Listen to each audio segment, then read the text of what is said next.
They got there as soon as we heard the word. I said, get out there. So FEMA's there, and you know the great job that FEMA does. It's really something very special. So we just want to say warmest condolences, and we're with you all the way. It's a tough deal. That was a bad level 5. That was a bad group. That's as high as it gets. It was a bad grouping of tornadoes, something that's something incredible. The power, the horrible, destructive power. America is continuing to make critical progress in our war against the virus. Over the weekend, the number of daily new infections remained flat. Nationwide, flat. Hospitalizations are slowing in hotspots like New York, New Jersey, Michigan, and Louisiana. This is clear evidence that our aggressive strategy to combat the virus is working and that Americans are following the guidelines. It's been incredible what they've done. You looked at the charts, and the charts are, and the models from early on predictions where 100 and 120,000 people looked like if they did well, they were going to unfortunately perish. And we're going to be hopefully way, way below that number. So that will be a sign of people doing things right, but it's still just a horrible thing all over the world, 184 countries. This is all a tribute to our wonderful healthcare advisors and experts who have been with us right from the beginning. We appreciate it so much. In fact, Dr. Fauci's here. Maybe I could ask Tony to say a few words before we go any further. Thank you very much. Tony, please. Thank you, Mr. President. Just a couple of things, and then I just want to make a comment about something that happened yesterday. You're going to hear from Dr. Birx soon about the numbers that we've been talking about, how things are starting to balance off. And I think the more as we go by each day, I think we're going to see, and again, I never like to get ahead of myself or of Dr. Birx, but it looks like even though we've had a really bad week last week, remember when I was speaking to you before, I was saying this was really a bad week. There's still going to be a lot of deaths, but we're starting to see in some areas now that kind of flattening, particularly in a place that was a hot spot like New York. That's the first thing. The second thing is that I had a really very, very productive conversation with the Congressional Black Caucus this morning for about an hour, and they really wanted to know what exactly are we going to be doing in the immediate as well as the long range about the health disparities and the discrepancies both in infection and in poor outcome in the minorities in general, but specifically African American. And I mean, I made it very clear to them that what we have to do is focus on getting the resources where the vulnerable are to be able to get testing done, to be able to get the appropriate identification where proper and where appropriate to isolate and contact trace if we can, but also to help mitigate in a community that is suffering and suffering much more disproportionately. So I just wanted to get that out of the way. The other point I wanted to make is that I had an interview yesterday that I was asked a hypothetical question. And hypothetical questions sometimes can get you into some difficulty because it's what would have or could have. The nature of the hypothetical question was if, in fact, we had mitigated earlier, could lives have been saved? And the answer to my question was, as I always do, and I'm doing right now, perfectly honestly, say, yes. I mean, obviously, if mitigation helps, I've been up here many times telling you that mitigation works. So if mitigation works, and you instigate it and you initiate it earlier, you will probably have saved more lives. If you initiated it later, you probably would have lost more lives. You initiated at a certain time. That was taken as a way that maybe somehow something was at fault here. So let me tell you from my experience, and I can only speak from my own experience, is that we had been talking before any meetings that we had about the pros and the cons, the effectiveness or not of strong mitigations. So discussions were going on mostly among the medical people about what that would mean. The first and only time that Dr. Birx and I went in and formally made a recommendation to the president to actually have a, quote, shutdown in the sense of not really shutdown, but to really have strong mitigation We discussed it. Obviously, there would be concern by some that, in fact, that might have some negative consequences. Nonetheless, the president listened to the recommendation and went to the mitigation. The next second time that I went with Dr. Birx into the president and said, 15 days are not enough. We need to go 30 days. Obviously, there were people who had a problem with that because of the potential secondary effects. Nonetheless, at that time, the president went with the health recommendations, and we extended it another 30 days. So I can only tell you what I know and what my recommendations were. But clearly, as happens all the time, there were interpretations of that response to a hypothetical question that I just thought it would be very nice for me to clarify because I didn't have the chance to clarify. Thank you. The date on that. Excuse me? The date. You know, to be honest with you, I don't even remember what the date was, but I can just tell you the first and only time that I went in and said we should do mitigation strongly, the response was, yes, we'll do it. And what did he do? Is that the travel restrictions? No, the travel restriction is separate. That was whether or not we wanted to go into a mitigation stage of 15 days of mitigation. The travel was another recommendation when we went in and said we probably should be doing that, and the answer was yes. And then another time was we should do it with Europe, and the answer was yes. And the next time we should do it with the UK, and the answer was yes. In this interview, you said there was pushback. Yeah. Where did that pushback come from? No, it wasn't. And that was the wrong choice of words. You know what it was? When people discuss, not necessarily in front of the president, when people discuss, they say, well, you know, this is going to have maybe a harmful effect on this or on that. So it was a poor choice of words. There wasn't anybody saying, no, you shouldn't do that. Are you doing this voluntarily, or did No, the president I'm doing it. advise you? Everything I do is voluntarily. Please, don't even imply that. So, Mr. President, the question By the way, is... the travel ban, that was earlier. The travel ban was done earlier. couldn't give us And a if date you look to at talk- statistics, I happen to write a couple of them down. If you look at statistics, so on January 6th, that's long before the dates you're talking about, there were, CDC issued a travel notice for Wuhan, China, a notice, before there was even a confirmed case of the virus in the United States. That's on January 6th. This is all documented because we have so much fake news. I like to document things. January 6th, long before the dates we're talking about, CDC issued travel notice to Wuhan, for Wuhan. On January 11th, we have 0 cases in the United States. 0. We don't have any cases. So there are no cases reported that we know of. This is January 11th. The CDC issued a level 1 travel notice for health, while there were still no confirmed cases. So we had 0 cases. People want me to act. I'm supposed to close down the economy, the greatest economy in the history of the world, and we don't have 1 case confirmed in the United States. That's January 11th. On January 17th, the CDC began implementing public health entry screenings at 3 major U.S. airports that received the greatest volume of passengers from Wuhan at my instructions. There was not a single case of the coronavirus in the United States. So on January 17th, there wasn't a case, and the fake news is saying, oh, he didn't act fast enough. Well, you remember what happened. Because when I did act, I was criticized by Nancy Pelosi, by Sleepy Joe Biden. I was criticized by everybody. In fact, I was called xenophobic. I was asking Biden to please define that for me. I was called other things by Democrats and some others, not too many others, actually.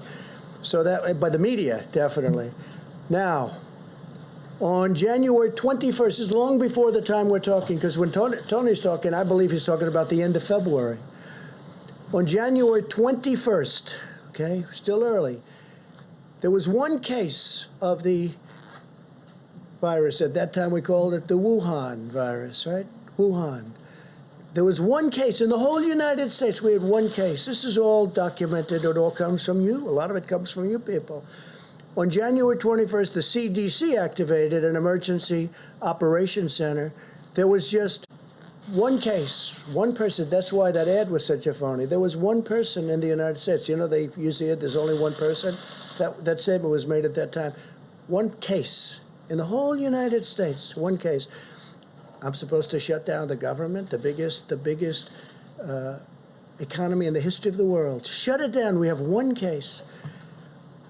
7 cases were on January 31st. Now, on January 21st, there was a case. Not one person had died. You heard that, Steve, right? Not one person. So we have this massive country, the United States of America. We have the greatest economy in the world, bigger than China's by a lot, right? Because of what we've done over the last 3.5 years prior to the virus, but including the virus. So we have the biggest economy, the greatest economy we've ever had, the highest employment numbers, the best employment numbers, best unemployment numbers also, the best of everything. So on January 31st, think of it, not one person has died. Not one. Nobody died. Not one, John. I don't think you'll find any. This is reported by CDC, confirmed by the news, which doesn't mean anything to me because they don't tell the truth. But CDC reported January 31st, not one person has died, and I issued a travel restriction from China. Think of it. So nobody died, and I issued. You can't get earlier than that. So we have nobody died, and I said, China, you can't come in. I'm sorry. Because I saw what was going on. It wasn't so much what I was told. It was that I saw what was going on, and I didn't like it. But I didn't speak to Tony about it, didn't speak to very many people about it. I didn't like it. So what did I do? Ready? January 31st, in the United States, not one person had died because of the Wuhan virus. So I issued travel restrictions on that date, even though nobody died, and I got brutalized over it by the press because I was way too early. I shouldn't have done it. Brutalized by the press. But, sort of I've been brutalized for the last 4 years. I used to do well before I decided to run for politics. But I guess I'm doing okay because, to the best of my knowledge, I'm the President of the United States, despite the things that are said. So then, first mandatory quarantine in more than 50 years, we did. First mandatory in 50 years. The same restrictions that the Democrats and the media called xenophobic. Now, Joe Biden said he's a racist. He called me a racist because I said, we're shutting down entry from China. We're shutting it down. He called me xenophobic, and he called me a racist and other things. Since then, on a Friday night 2 weeks ago, Joe Biden issued a statement. It wasn't him. He didn't write it. I'm sure he doesn't even know that it was issued. But the people from his campaign, who are smart, people that write these little PR releases are pretty smart, reasonably good, not the best, but they're not bad. But they issued a statement saying that Joe Biden agrees that that President Trump was right to close it down to China. Now, he did that. Now, he issued it on a Friday night. We've all heard about that, John, Friday nights, right?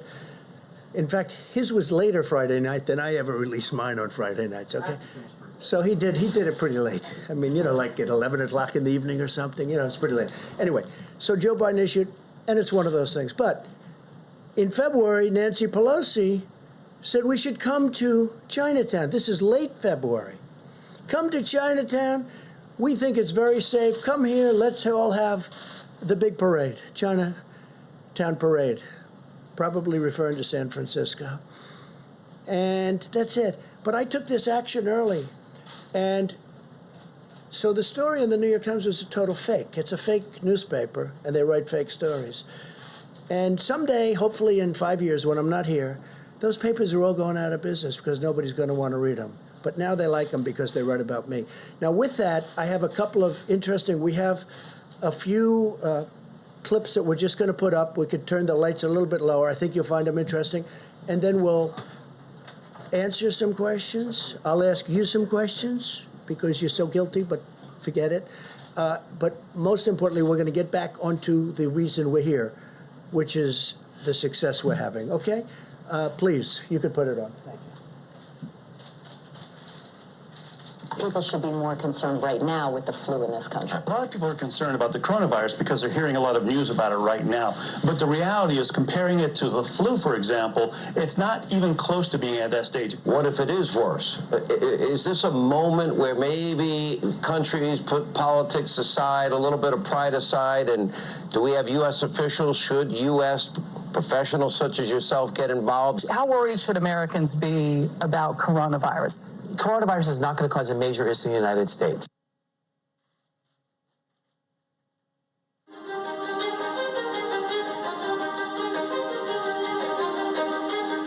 Well, we've asked them to accelerate whatever they're doing in terms of a vaccine.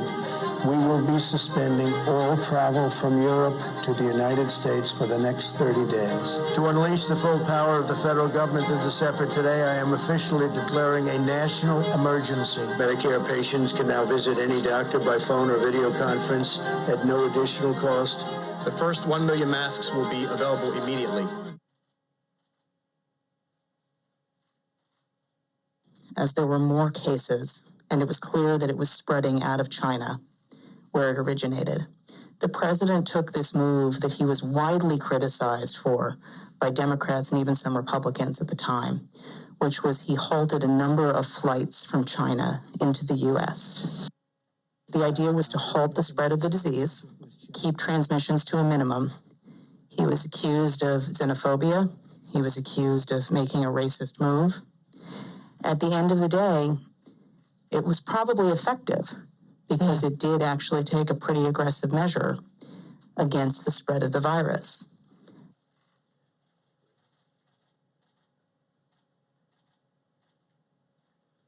His team is on it. They've been responsive late at night, early in the morning, and they've thus far been doing everything that they can do, and I want to say thank you.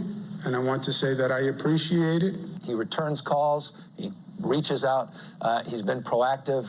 We got that Mercy ship down here in Los Angeles. That was directly because he sent it down here. 2,000 medical units came to the state of California, these FMS, these field medical stations. And that's been very, very helpful. The president has been outstanding through all this. The vice president's been outstanding. Members of the coronavirus task force, very responsive. We had asked if we could have, New Jersey could have access to a piece of the beds that are on the USNS Comfort, and the president came back, called me a short few minutes before I walked in here to say indeed they would grant that to New Jersey. So that's a big step for us in addition to all the other capacity.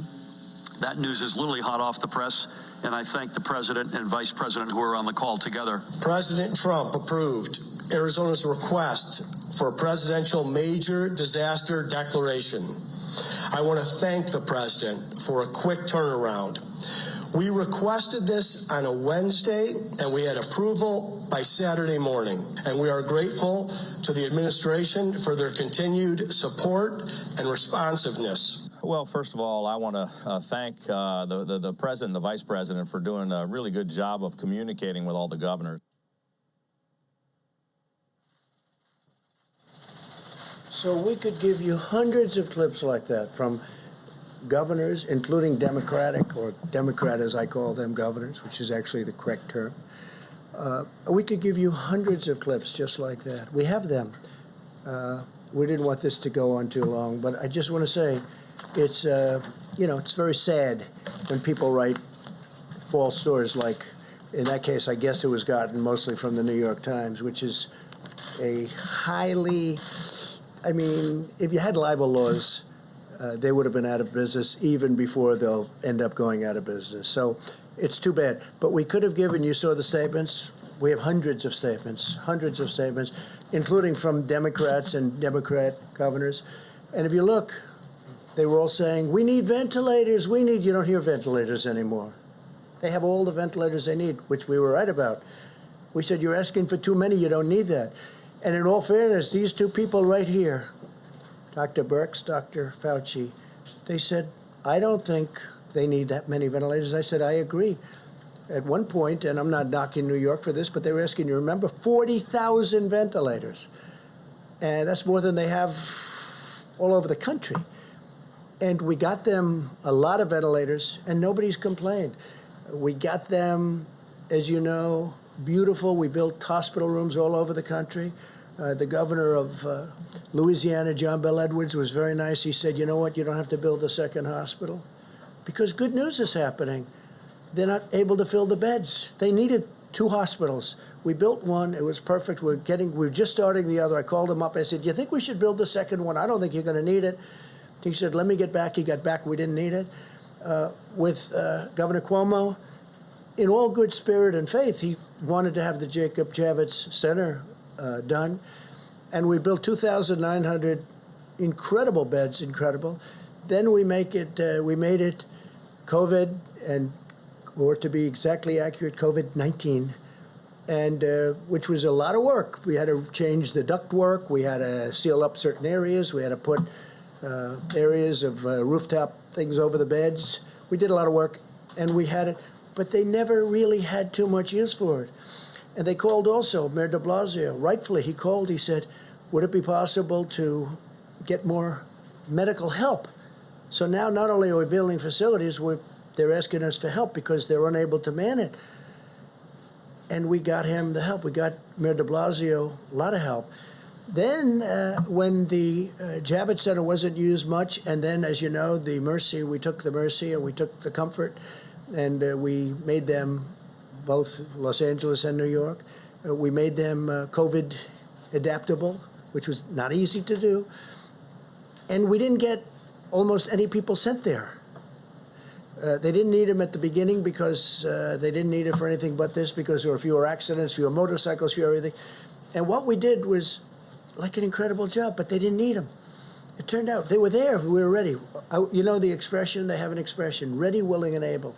We were ready, willing, and able. What the Army Corps of Engineers did was a miracle. What FEMA did was a miracle. What the doctors did. So I got a call 2 days ago from the mayor of New York. He said, could you help us even more with medical personnel? And we sent, I think it was 448 doctors, nurses, and respiratory experts, real experts. And I got a call from the mayor, and he said, I want to tell you, incredible, these people are incredible. He said they lifted the spirits of the hospital workers from New York City like nothing I've ever seen. He was unbelievable what he said, was really appreciated. And I let them know that. I let the military people. He said they went in there so brave, so incredible. They lifted the spirits of everybody. We did all of this work. But when you read the phony stories, nobody acknowledges this. And it doesn't have to be acknowledged from my standpoint, but it does have to be acknowledged from the great work that these doctors, nurses, the Army Corps of Engineers, FEMA, all these people, they've done this incredible job. And they shouldn't be abused, because you take a look at what's happened. Nobody's asking for ventilators, except outside of our country.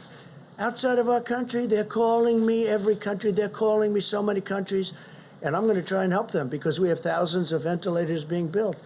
But nobody's asking for ventilators. Nobody's asking for beds because we built hospitals. I think we built 20,000 beds in a period of a couple of weeks. The job they've done is incredible. With all of that being said, I'm getting along very well with the governors. And if I wouldn't, Mike Pence had a call today with the governors, and it was like a 10. I said, how was it? He said, it's a 10. He used one of my expressions, actually. But he said it was like a 10. And I'm sure you people were probably on the call, although you weren't supposed to be. But you were sitting in somebody's office listening to it, because every time we have these, and you would know that for weeks those calls have been very good. But there wasn't a raised voice. There wasn't even a statement of like, we think you should do this or that. I heard it was like just a perfect phone call. It might not be reported that way. They'll say, I thought that somebody maybe slightly raised, didn't even raise a voice. My only point is saying this, because I want to get back to why we're here. The press has not treated these incredible people who've done such a great job. They haven't treated them fairly. They're way off. We were way ahead of schedule. And remember this, because the Times story was a fake, but remember this, everything we did, I was criticized because I was too early. If I waited longer, it would have been, you would have been criticized. If I went way earlier, if I went 3 months earlier, I would have been criticized for being way too early. So with all of that being said, we understand it. I think I've educated a lot of people as to the press. And I would love to be able to say that we have a very honest press. Honestly, John, there'd be nothing I would be more proud of if the press would work. And I don't mind being criticized, but not when they're wrong. Not when people have done a great job. Yes. Ask you about the video, because I've never seen a video like that played in this room. It looks a bit like a campaign ad. Who produced that video for you? That was done by a group in the office, and it was done we just put some clips together. I could give you, I'll bet you I have over 100 more clips, even better than them. They were just pieced together over the last 2 hours. That was just, we have far better than that. That's nothing compared to some of them. This was produced here in the White House. Yeah, by, this was done by Dan and a group of people, and they just put it together in a period of probably less than 2 hours. Why did you feel the need to do that? Because we're getting fake news, and I like to have it corrected. They're saying what a great job we're doing, and the media, these are the governors of California, governor of New Jersey, governor of New York. Look, in New York, we work very close with Andrew. In New York, ventilators were going to be a problem. They didn't have a problem. We got them tremendous numbers of thousands, but we got them tremendous number of ventilators. You don't hear ventilators are a problem. Beds were going to be a problem. I mean, I'm happy about it. The Javits Center, which is incredible, is almost empty because they don't need them. That's good news, not bad news. I'm not saying, gee, I wish more people were there. I don't want more people there. We brought in the boat. We brought in the Comfort. And the Comfort was originally not supposed to be for this at all. The coronavirus, was not supposed to be for that at all. They called, they said, could we have it? That was a number of weeks ago. We said, we don't think you need it, but if you need it, we'll do it. Then they said, could you get the medical personnel to run the Javits Center? Could you get the medical personnel to run the ship? We said, if it's necessary, we will, and we did. There were military personnel. That's the ones that Mayor de Blasio was so great to in terms of his statements. I mean, I really appreciated his statements. He was so impressed with them, and I am too. The level of genius and bravery, they're great people, the military people. And we pieced that together. I would say it took less than 2 hours. It was done in-house, Steve. But just to be clear, this was produced by government employees, by people here at the White House, this campaign-style I wouldn't video use the here. word produced. All they did was took some clips, and they just ran them for you. And the reason they did is to keep you honest. Now, I don't think that's going to work. It's not going to have any impact. But just think of it. You heard the clips. You heard what I said. They said, I acted late on closing down the country. Some people wish we never closed it down. Now, if we didn't, we would have lost hundreds of thousands of people. You know, interestingly, so I'm against it. We did the right thing. Everything we did was right. If we would have closed down... mistakes along the way here? You think everything you did was right? Well, look, governors should have had ventilators. They chose not to have them. We were able to get them ventilators. You haven't heard, other than, there was a lot of panic, a lot of screaming. We want ventilators. They got the ventilators. You don't have that anymore. And the surge is supposed to be coming now. And if they do need ventilators, John, we've got almost 10,000 that are ready to rock. We have people standing with those ventilators right now. If you needed 2,000 in New York, which you don't, but if you did, we can have them here in less than 24 hours. We're ready to rock. This was a great military and beyond that operation. Let's get back to the regular. Well, shouldn't we get back to the regular? We could talk about this, but all I'm doing is this. I could have given you, like those are 4 or 5 clips that we just played for you. I could have given you hundreds of people. I mean, Gavin was on television 2 days ago with one of your competitors singing praise. He says, look, the question was asked in a negative way. He said, look, I know what you want me to say, but he's been really good. It's hard for me to say that. In fact, it's impossible for me to say. Gavin Newsom, the governor of California. I have many clips from I have some clips from Anthony that I didn't want to put up, which were really good. I think Anthony would be the first one to say, when I closed the country to China, when I closed the China ban, whatever you want to call it, Anthony said, I saved a lot of lives by doing that. I mean, am I correct? I don't want to put words in Anthony's mouth, by the way, and I like him. Today I walk in, I hear I'm going to fire him. I'm not firing him. I think he's a wonderful guy. Why did you tweet something that said fire Fauci? Why did you fire Fauci? I retweeted somebody. I don't know.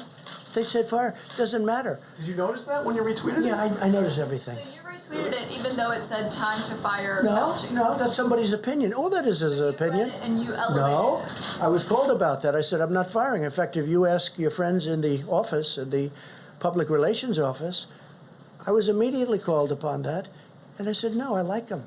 I think he's terrific because this was a person's view. Not everybody's happy with Anthony. Not everybody's happy with everybody. But I will tell you, we have done a job the likes of which nobody's ever done. The mobilization, getting of equipment, all of the things we've done. Nobody's ever done a job like this. We have 50 governors and territories, by the way. People don't ever mention that. We have territories. We have 50 governors and territories, and many of those governors are Democrats, and they can't find anything to complain about.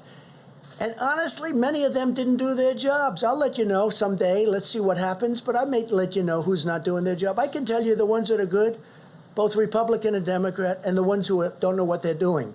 But we help some of the ones that don't know what they're doing. They should have had their own stockpiles. And now, if they want, we can build them stockpiles of ventilators. The hardest thing is a ventilator because it's expensive. It takes a while to get. We got them, and nobody believed we did.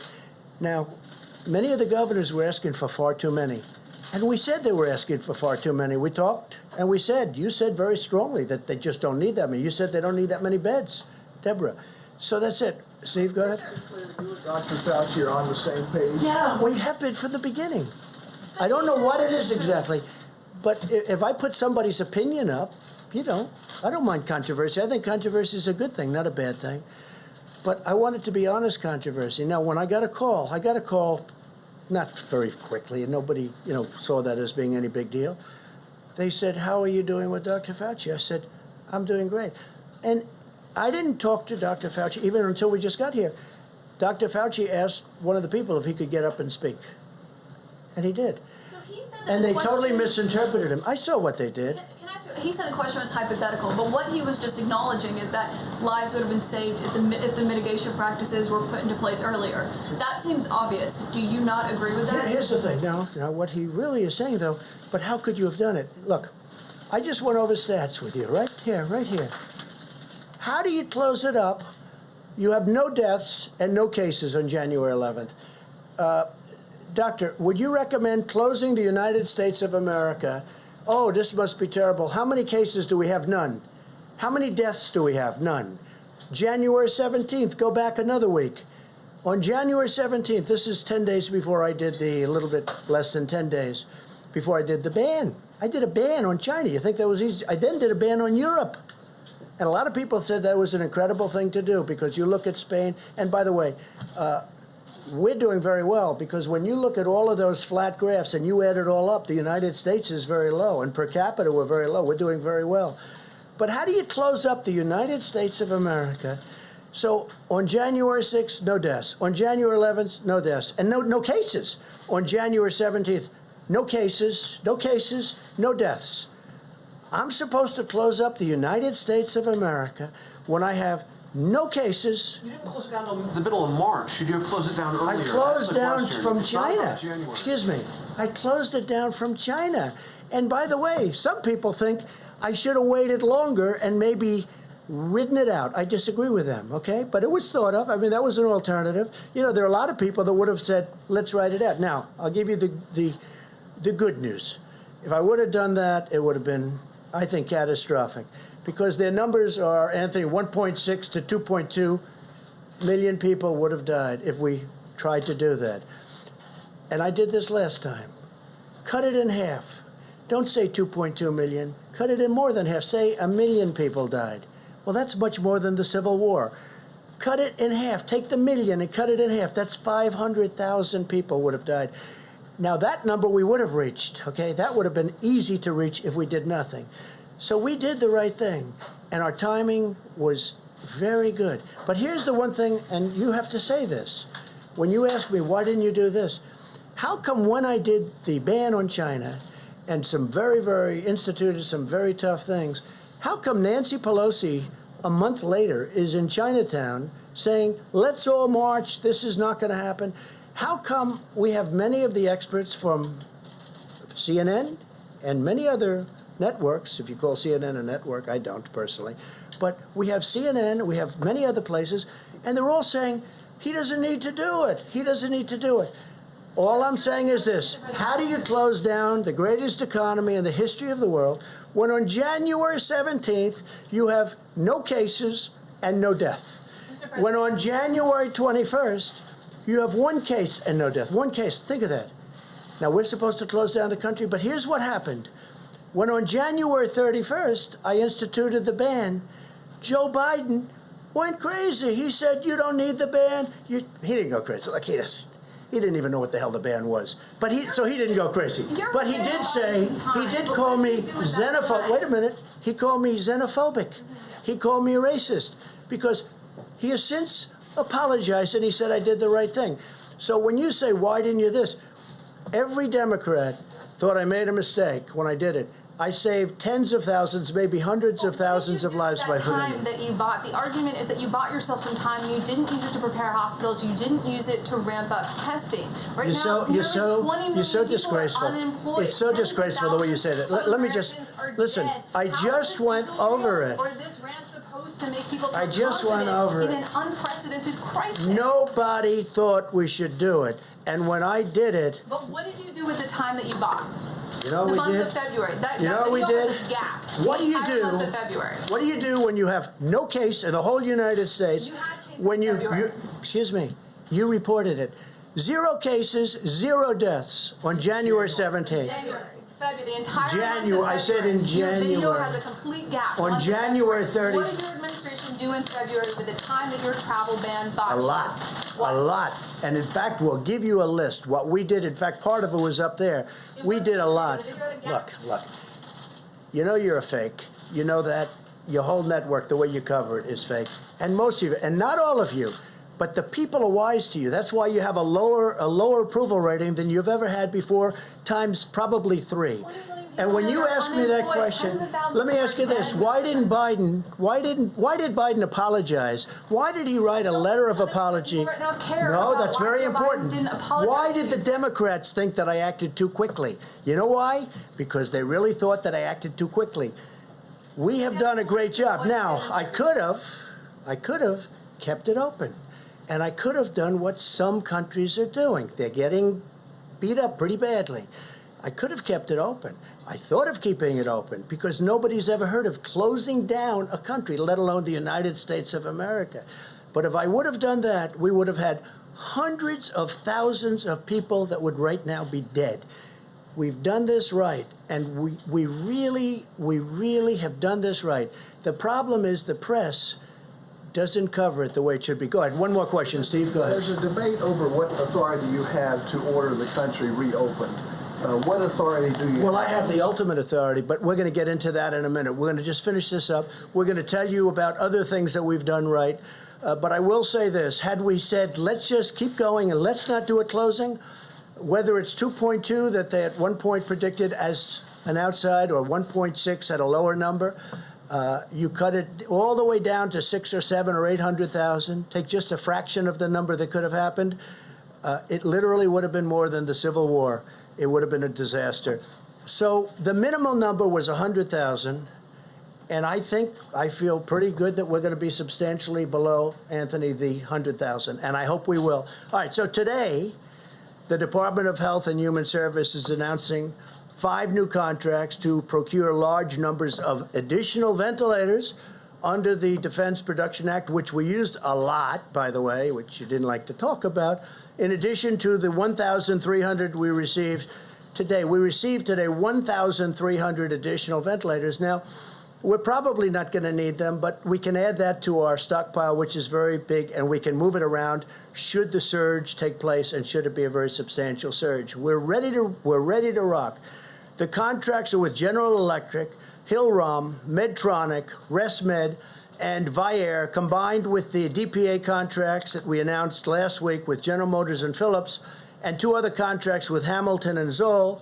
We're adding 6,190 ventilators to the strategic national stockpile, of which we have a lot already, thousands, close to 10,000. But this will be added by May 8th, another 29,000 by the end of May, and more than 120,000 total we will have by the end of the year. Now, we're going to help other countries. We're going to help states if they need it. We may help some states stockpile. You know, they're supposed to buy their own stockpile. They have state stockpiles. They're supposed to be using that. And unfortunately, most of the states weren't there. And a lot of people didn't want to talk about it, but they weren't there. We will talk about it at the right time if you want to. I at this point, I'm more focused on getting past this nightmare of epidemic or a pandemic, anything you want to call it, we got to get past it. No one who has needed a ventilator has not gotten a ventilator. Think of that. You know, you heard all about ventilators, we need ventilators, because they didn't have them, because the state should have had them. No one who has needed a ventilator has not gotten a ventilator. No one who has needed a hospital bed has been denied a hospital bed. That's not even really our responsibility. Now, if we can help, we're going to do it, but that's where the Army Corps of Engineers did such a great job. We built over 20,000 beds. In fact, we built thousands more than we've actually needed to be safe. We wanted to be safe, and they rose to this incredible occasion. I mean, we built more beds than we thought. We thought in Louisiana we were going heavy. And again, when I called the governor, I said, maybe we shouldn't build that second hospital because we don't want to build it if you don't need it. He called back, he said, I don't think we're going to need it. They had 1,000 rooms, 1,000 beds, and they used a lot of them, but they didn't need the other one, so we stopped it because we don't want to waste. But we're prepared to build thousands more should we need it. I don't think we're going to need it because it looks like we're plateauing and maybe even in many cases coming down. In addition, we've ordered a total of 60 mobile contamination systems. So the decontamination system from Bethel in Ohio is an incredible thing because it takes the masks and up to 20 times you can decontaminate a mask. And I've been asking from the beginning, why can't we sterilize or sanitize these masks? And it turned out we can. And there was a great company in Ohio. They sent us some great equipment, and they're doing that now. And now we're going to have more than 33 million N95 masks per week will be cleaned, decontaminated, and it'll be great. It's something that, frankly, I think people should have thought of a long time ago. 5 more flights landed today as part of the Project Airbridge, our massive airlift operation to bring personal protective equipment into the United States, which has now delivered nearly 500,000 N95 masks, 370 million gloves, 25 million surgical masks, and 4.9 million gowns. So we have millions of gowns, gloves, masks, all surgical equipment coming in should the states need it. Now, the states are supposed to be buying their own stuff, but should they need it, we are ready to give them because we're building up our stockpile again like crazy. Remember, and you saw the stories, I inherited this administration, Mike, myself, the whole administration, we inherited a stockpile where the cupboards were bare. There was nothing. And I say it, and I'll say it again, just like we didn't have ammunition, we didn't have medical supplies, we didn't have ventilators, we didn't have a lot of things that should have been had, and you can read your own stories on that because you know what happened. They didn't want to spend the money, but we did. To date, we've facilitated the supply of more than 38 million N95 masks nationwide. This week, we'll be sending 2 million N95 masks to the Commonwealth of Pennsylvania. The Vice President will go into more detail. He's got great detail on that, and I think it's a pretty amazing story. We have a lot of masks already in stock, and we have more coming. We're further expanding hospital surge capacity in key areas of the opening, and we have a portion of certain VA hospitals and non-veteran coronavirus patients, including at the East Orange, New Jersey Medical Center, as well as facilities in Manhattan and Brooklyn. They're ready, they're able, they're beautiful. Hopefully we won't need too many of them because, frankly, we built everything that the governors wanted, and in many cases it's too much. We told them it was too much, but we wanted to err on the side of caution. The United States has now conducted nearly 3 million tests for the virus. 3 million, the most of any nation. We are performing approximately 115,000 tests every single day, and our rate of testing is especially high in areas hardest hit by the virus. If you look, and that's really, and it's hit some areas, the virus very, very hard. For example, per capita testing in New York is higher than the rest of the world. The NIH, CDC, and FDA are also currently validating several antibody tests that will allow us to determine whether someone has already had the virus and potentially become immune to infection. We're looking at that. The antibody tests are going to be very interesting over the next short while. A lot of things are being developed as we speak. In the race to develop effective treatments, the drug company Gilead announced that its drug remdesivir has shown promising results, very promising, in compassionate use settings In addition, the FDA has just granted emergency use authorization for a device that removes certain proteins from the bloodstream, possibly preventing a patient's immune system from overreacting to the virus and damaging vital organs, which is a big problem.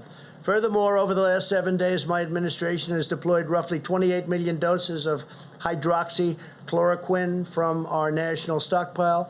We have millions of doses that we bought, and many people are using it all over the country. And just recently, a friend of mine told me he got better because of the use of that drug. So who knows? And you combine it with Z-Pak, you combine it with zinc, depending on your doctor's recommendation, and it's having some very good results, I'll tell you. Think if anybody recommended it other than me, it would be used all over the place, to be honest with you. I think the fact that I recommended it, I probably set it back a lot. But it's a lot of good things are happening with it, a lot of good tests. Scientists are also pursuing a blood therapy known as convalescent plasma. Convalescent plasma. This therapy uses antibodies from the blood of recovered patients to treat those who are sick. And this is something that actually is a very old procedure, but it's done in a very modern way. During this difficult time, we're also working to ensure that the 2020 census is completed safely and accurately. We may be asking for an extension because obviously they can't be doing very much right now. They wouldn't even be allowed to do it. So the census, we're going to be asking for a delay, a major delay. I think, how can you possibly be knocking on doors for a long period of time now? The Census Bureau recently made the decision to temporarily suspend its field operation data collection activities to help stop the spread. In addition, while millions of Americans continue to complete their questionnaire online, the Census Bureau has asked Congress for a 120 extension. I don't know that you even have to ask them. This is called an act of God. This is called a situation that has to be, they have to give. And I think 120 days isn't nearly enough. My administration is also taking bold action to help American workers. On Friday, Americans began receiving the cash payments authorized by a historic $2 trillion relief bill. By the end of the week, nearly 80 million Americans will receive a total of $147 billion. And from what the Secretary of the Treasury tells me, that's very much on time and going very nicely. He'll be speaking in a moment. In payments, these payments go directly into the banks and the bank accounts of these people. Millions of additional payments will follow. The typical family of four will receive $3,400. That's for a family of four. That's something. Additionally, through our Paycheck Protection Program, which is a tremendous success, and they should extend it and increase it. This has been a tremendous success. So successful that the banks are taking a little bit longer to distribute the money, but it's going rapidly. We've now processed over $200 billion in loans to help small businesses retain their workers. Now we urgently need lawmakers to set aside the partisan agendas and to replenish this program with new funds, because it's really something that has been an incredible success. And they need more money to keep it going, to take care of these businesses and keep them open. I want to thank the many governors, health professionals, scientists, and business leaders for their incredible hard work and input over the past month, and even long beyond a month, Mike, I would say. You know, we've been working together with a lot of them for, it seems like, forever. I've been having many discussions with my team and top experts, and we're very close to completing a plan to open our country, hopefully even ahead of schedule. And that's so important. We will soon finalize new and very important guidelines to give governors the information they need to start safely opening their states.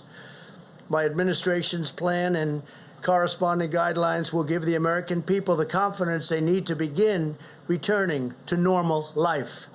That's what we want.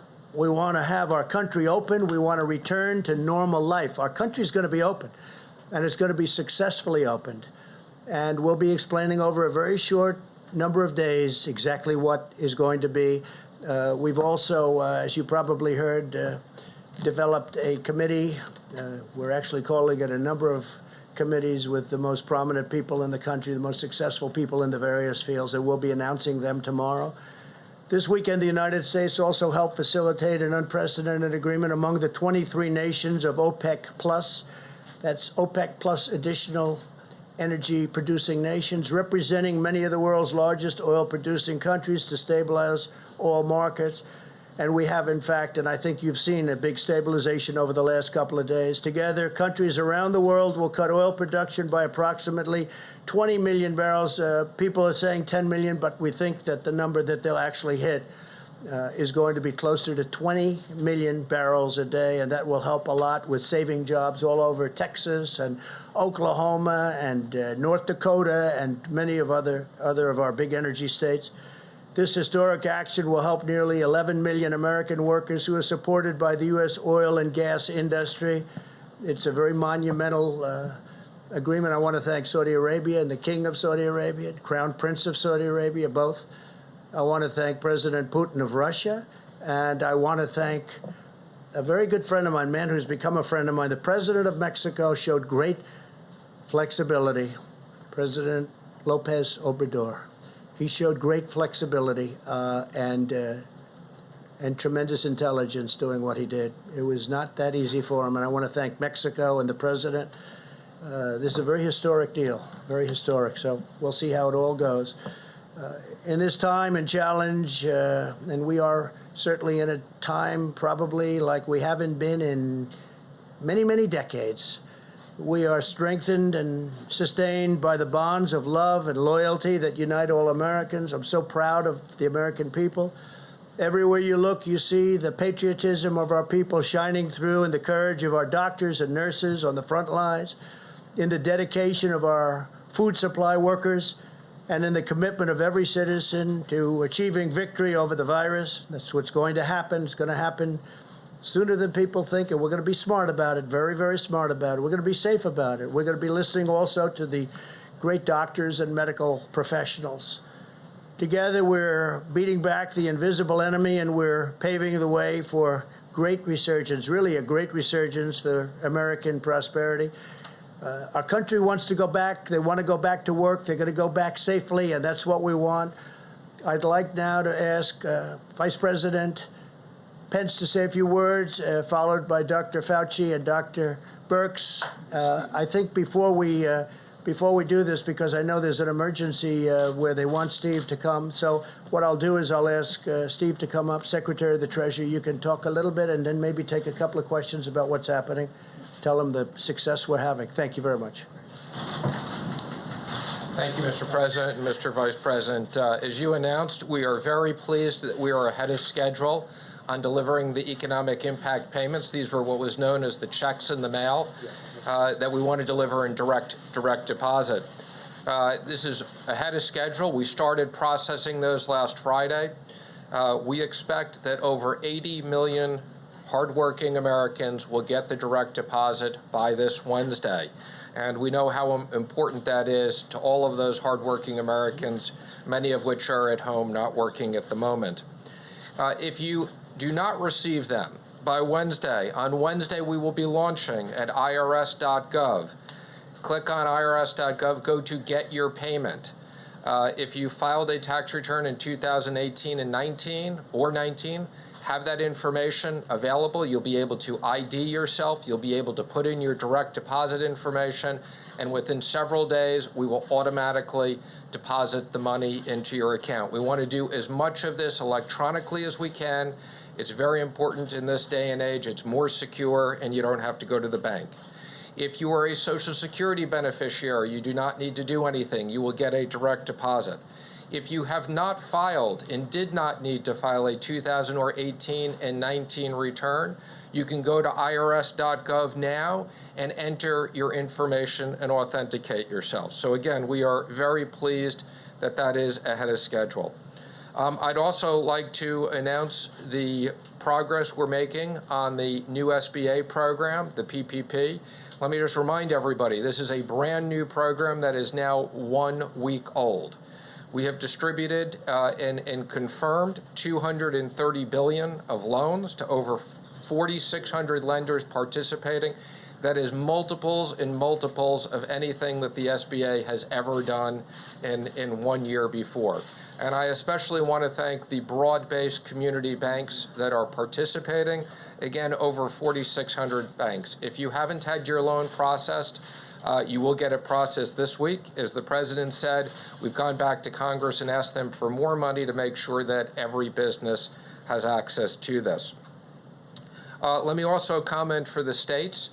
We are distributing out half the money this week to the states. That's a week ahead of time. And we'll deliver the other half of the money to the states next week. And then let me just finally comment, we've been working very closely with the Federal Reserve. Last week we announced expanded facilities and new facilities that total $2.3 trillion of liquidity. And in particular, I'd just like to highlight a Main Street lending facility that will be for companies between 1 worker and 10,000 people, so mid-sized businesses, and also a municipal facility for states and local governments to be able to access funds given the shortages that they have.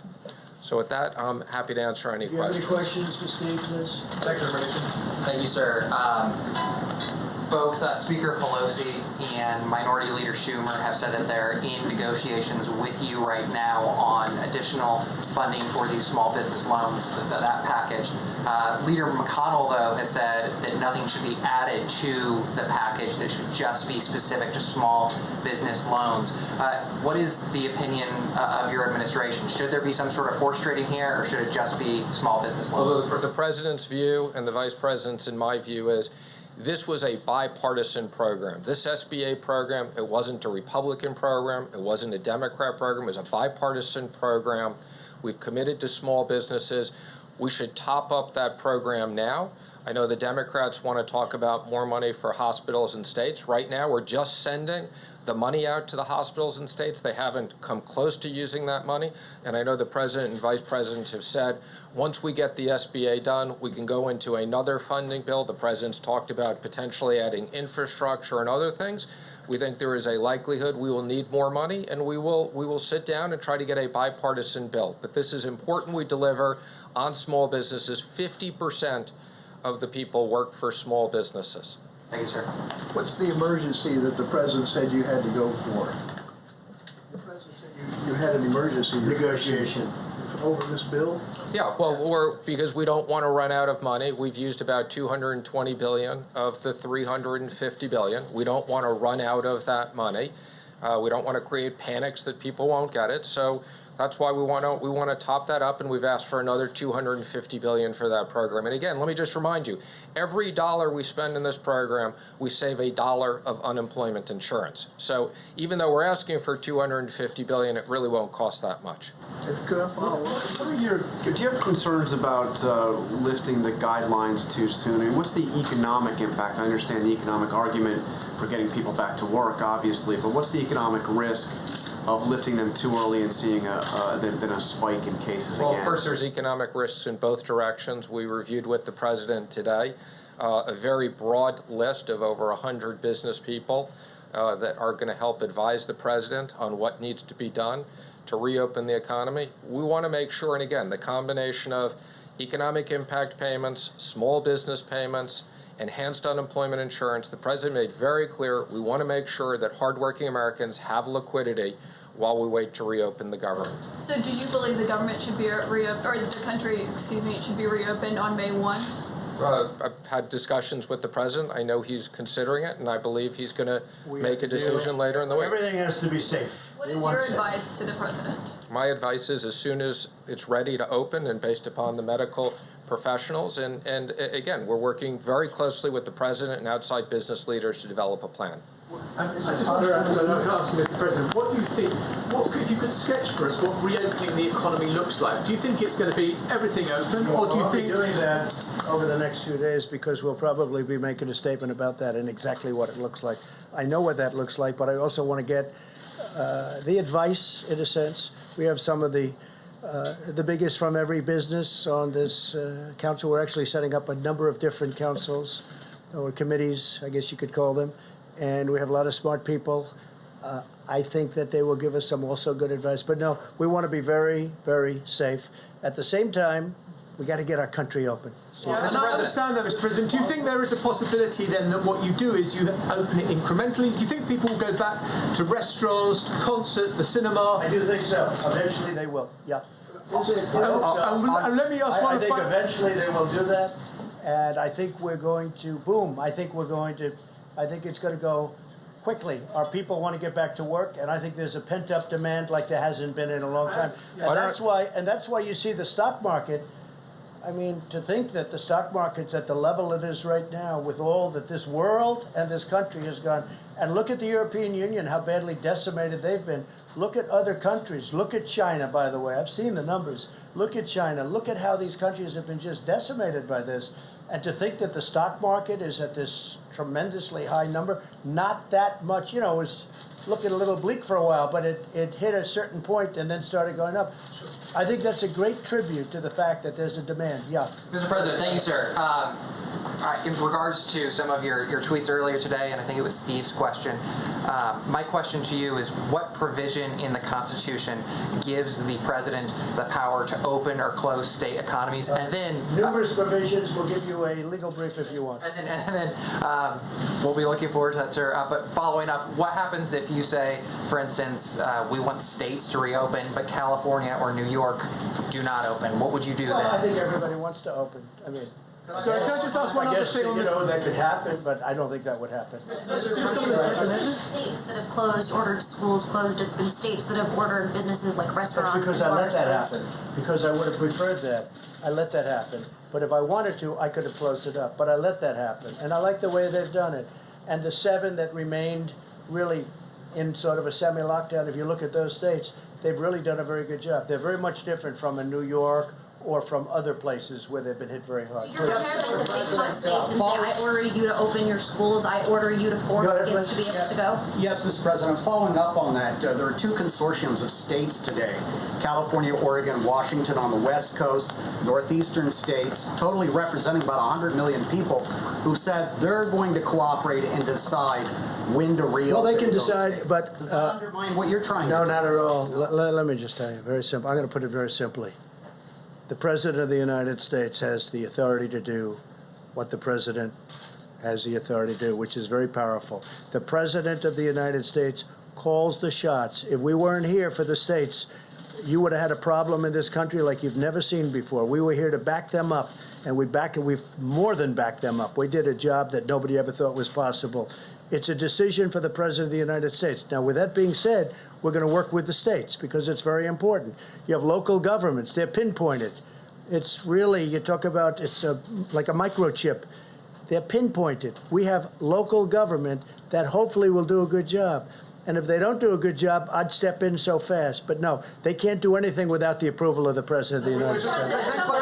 Go ahead, please. So if some states refuse to reopen and you order them to, the 10th Amendment to the Constitution says all powers that don't reside in the President or the Congress reside in the states. How do you overcome that? Well, if some states refuse to open, I would like to see that person run for election.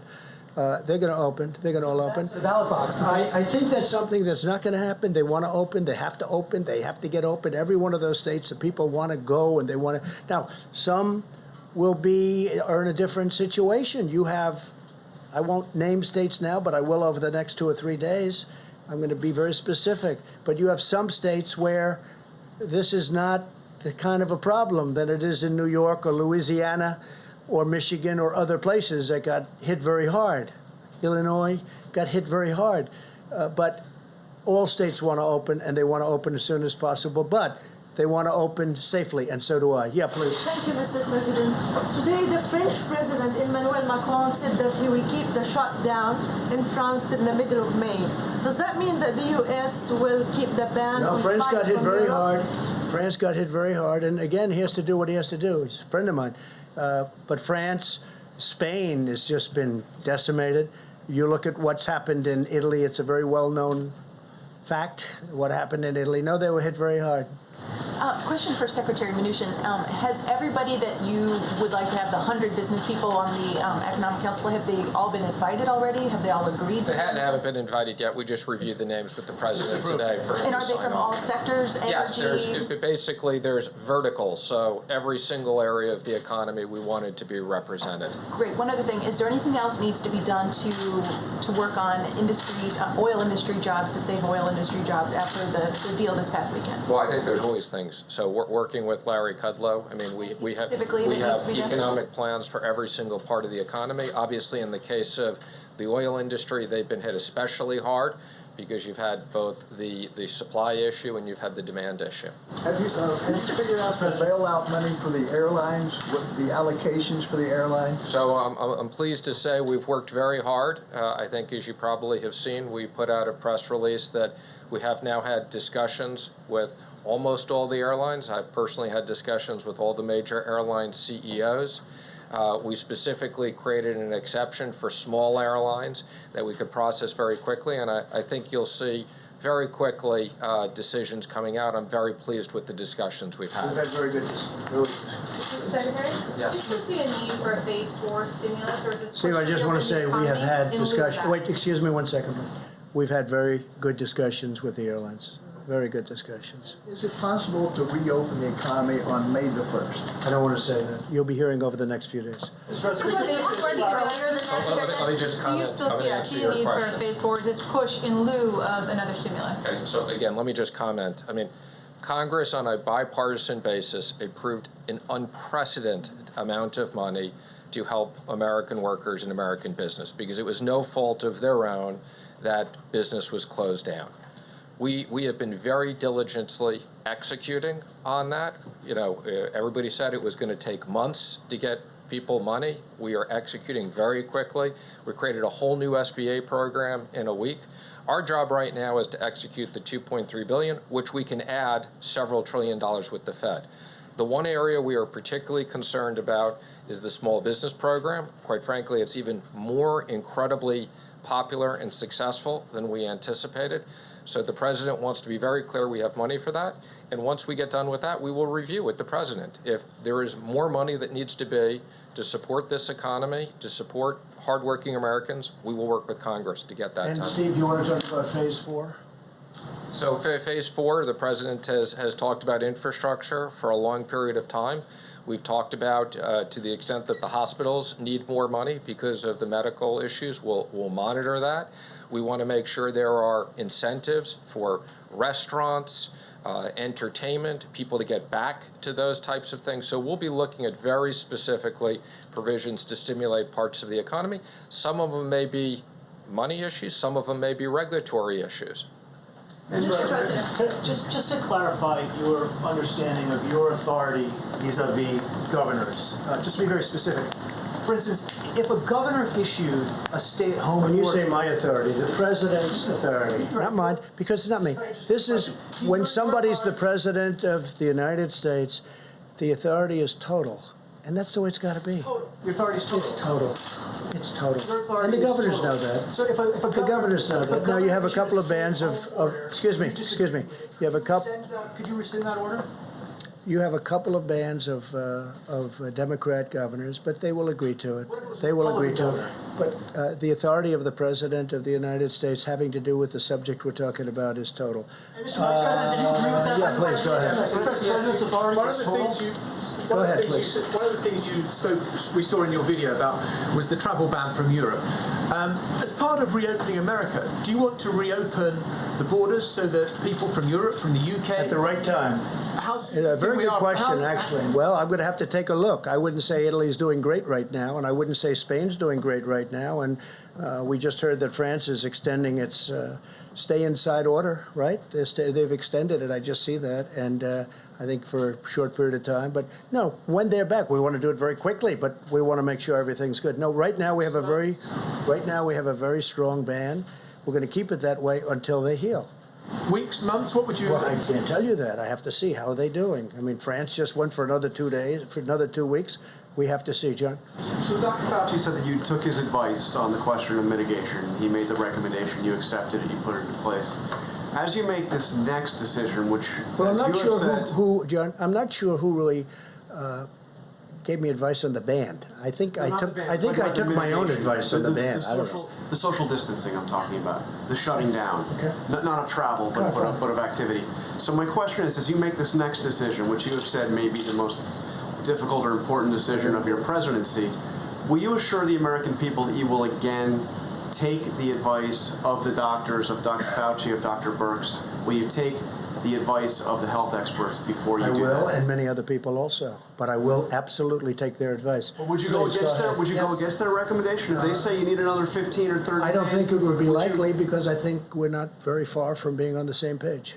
Please. Yes, Mr. President, one thing that Governor Cuomo said today is that states do not have the capacity to do mass COVID-19 testing ahead of a reopening. Well, they have to do it. Look, He they're says he supposed to can't be doing purchase it. the diagnostic tests or equipment and needs federal help.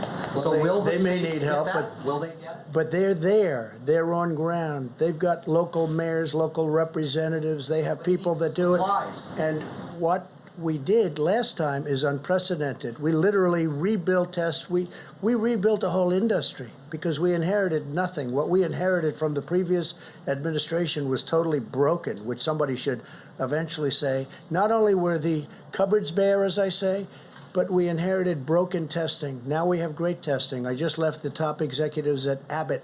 Who would have thought that would have happened, where they have such a great test as that? And in fact, what I'll do, I think, unless you have any further questions for the Secretary of the Treasury, do you have anybody for Steve? Anybody? Is that for the Secretary of the Treasury or for me? Because if it's for me, we can wait. For Secretary. We have to get him back to work, okay? Yes, sir. For Secretary Mnuchin, a question from one of my colleagues who's not able to be in the room. They're curious about the SBA rule that prevents small casinos from getting some of this relief. Is that something that you're taking a look at? Is there going to be a change to So that? not small casinos, but there are such things as small taverns and restaurants that have literally, small gaming things, and we are coming out with some additional guidance on that. But I want to be clear, it's not small casinos. Secretary Mnuchin? Secretary, there was a letter that some House Republicans sent this weekend about liquidity for mortgage servicers. Yes. Can you explain what you're looking at on that front? Sure. So I think I commented on this a week or so ago. We had a subcommittee task force at FSOC that specifically studied this issue. We have all the appropriate people on it. Ginnie Mae has automatically taken some action. We've had conversations with the FHFA as to what they're going to do for Fannie and Freddie. And we've said that to the extent they need certain authorities from the Treasury, we will accommodate that. So we're very aware of the issue. Quite frankly, we've been studying this issue way before COVID and had concerns about some of these non-bank servicers not being well capitalized. But we're going to make sure that the market functions properly. Thank you, sir. We have seen in a number of these relief bills that Democrats and Republicans have been able to push forward different non-coronavirus specific funding priorities. Are you trying to keep funding specific to coronavirus? And then if there are going to be other additions, for instance, a change to labor rules is something that many on the left wanted. Some on the right are wondering if they should also, if you should also be pushing for, their preferred add-ons. Well, I think our expectation has always been this is COVID related. Some people have a rather broad view of what COVID related is because it has impacted almost every single business. I think the president has talked about the Kennedy Center, which is a good institution. Obviously, that was not the major priority of the bill, but they were hit with COVID related. But no, the president has instructed we want to be very specific in the next bill. It's COVID related items. Well, we didn't want to do the Kennedy Center, just so you understand, and that was done. The Democrats wanted it in. We didn't want that, but they wanted it in, and we had to agree in order to get something done for the workers. But we want this to be for the workers and for companies that employ the workers. That's what we're looking for. We're not looking for extraneous nonsense. It's been reported that you argued that at the time the China ban was being discussed, that was too disruptive to the global economy. Is that accurate? Let me be clear. I had nothing to do with the China ban. I wasn't on the task force at the time. I'm not even sure I think I was traveling at the time, but I never had any, I was not part. I did become very active and after the China ban, but that report in the New York Times was not accurate. I was not part of the task force at that time, and I was not involved. Matter of fact, I think I may have been traveling. This is a proposal by Senator Hawley to get direct payments to employers to pay people who have been laid off and to keep people on payroll. Does the administration support that proposal? Well, again, that is the PPP. The PPP is basically sending money to small business, 50% of American workers, to keep those people paid. And it's the most efficient way. Every dollar, as I said, we do through that, it's one less dollar of unemployment. And more importantly, we want those people to be associated with the business, so as soon as the president is ready to open up the economy, those businesses are together. We don't want those businesses to fall apart. That's why this is such a successful program. But are you talking about unemployment? You're talking about the unemployment. Sending it indirectly to the states. We would have preferred that it was sent directly to the people. The Democrats wanted it to be sent through the unemployment system, and you know, I've talked to you about it. We have 40-year-old equipment in many of those systems. They're run by the state. But I'm hearing they're getting the money out anyway. So some of them are, and some of the states aren't, and we encourage, we're working with the states to try to update their computers, but it's a long haul. Okay, thank you, Steve. Thank you, Mr. President. Phase 4, Steve. Phase 4. Come on, Steve. A quick question about something you just said. You said when someone is president of the United States, their authority is total. That is not true. Okay, you know what we're going to do? We're going to write up papers on this. It's not going to be necessary because the governors need us one way or the other, because ultimately it comes with the federal government. That being said, we're getting along very well with the governors, and I feel very certain that there won't be a problem. Yeah, please, go ahead. Has any governor agreed that you have the authority to decide when their state I haven't opens asked back up? anybody because I don't. You know why? Because I don't have to. Go ahead, please. But who told you the president has the total authority? Enough, please. You mentioned the Vice President's call with the governors today. Governor Hogan of Maryland has urged your administration to ask Congress for $500 billion to help stabilize budgetary shortfalls created by coronavirus. It's nice of Governor Hogan. Very much. We appreciate Governor Hogan's statement. Governor Cuomo said the CARES Act ignored state government revenue shortfalls. Do you support that request? And Mr. Which one? What did you say? He said the CARES Act ignored the budgetary shortfalls.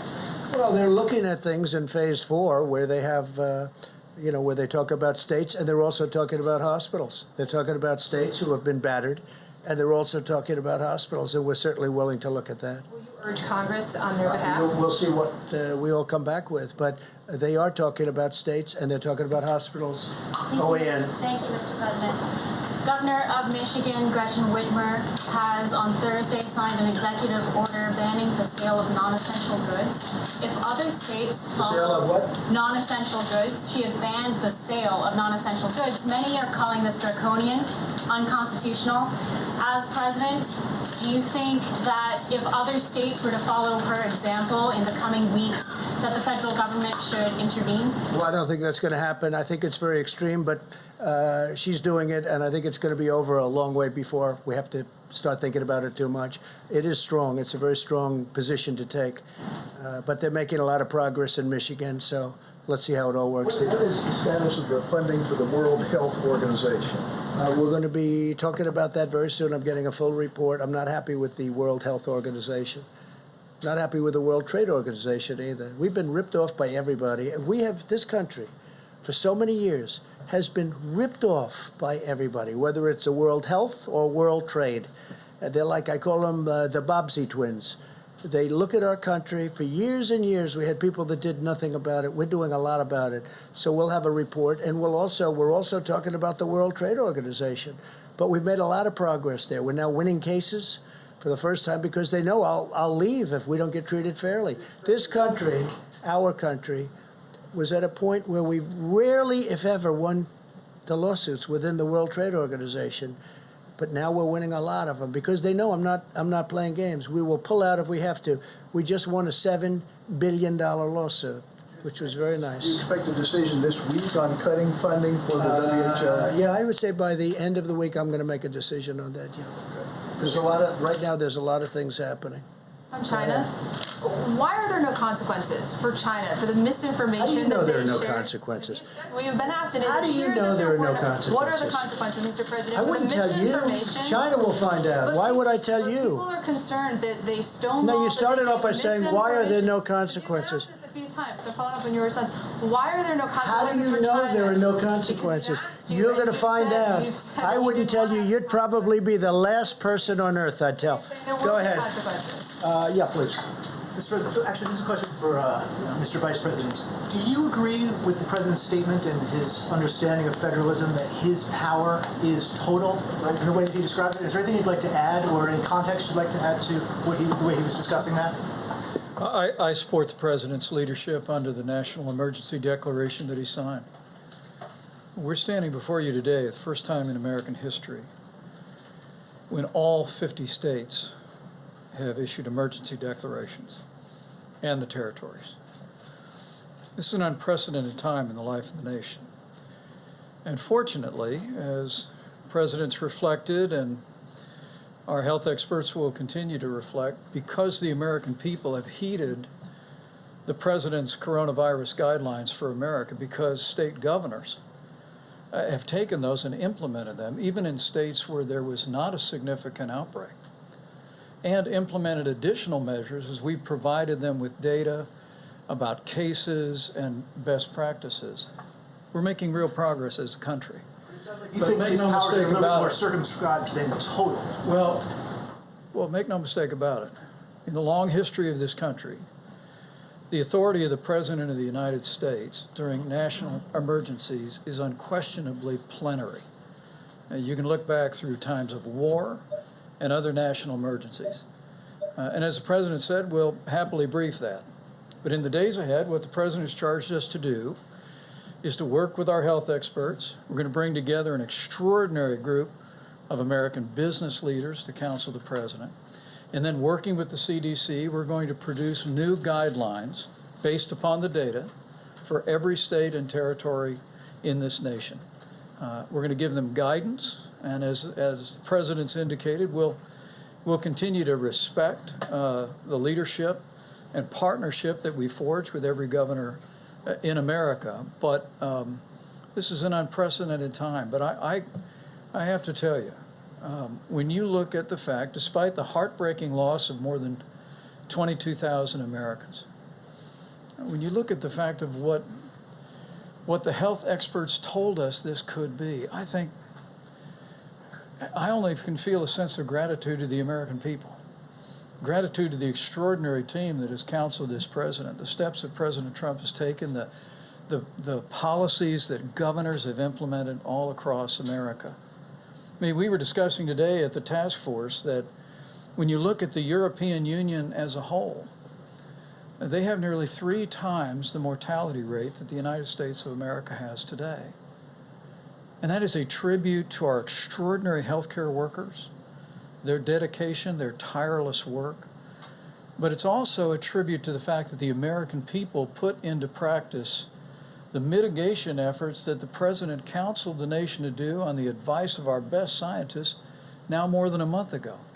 And our hospitals were not overwhelmed, and are not overwhelmed at this hour.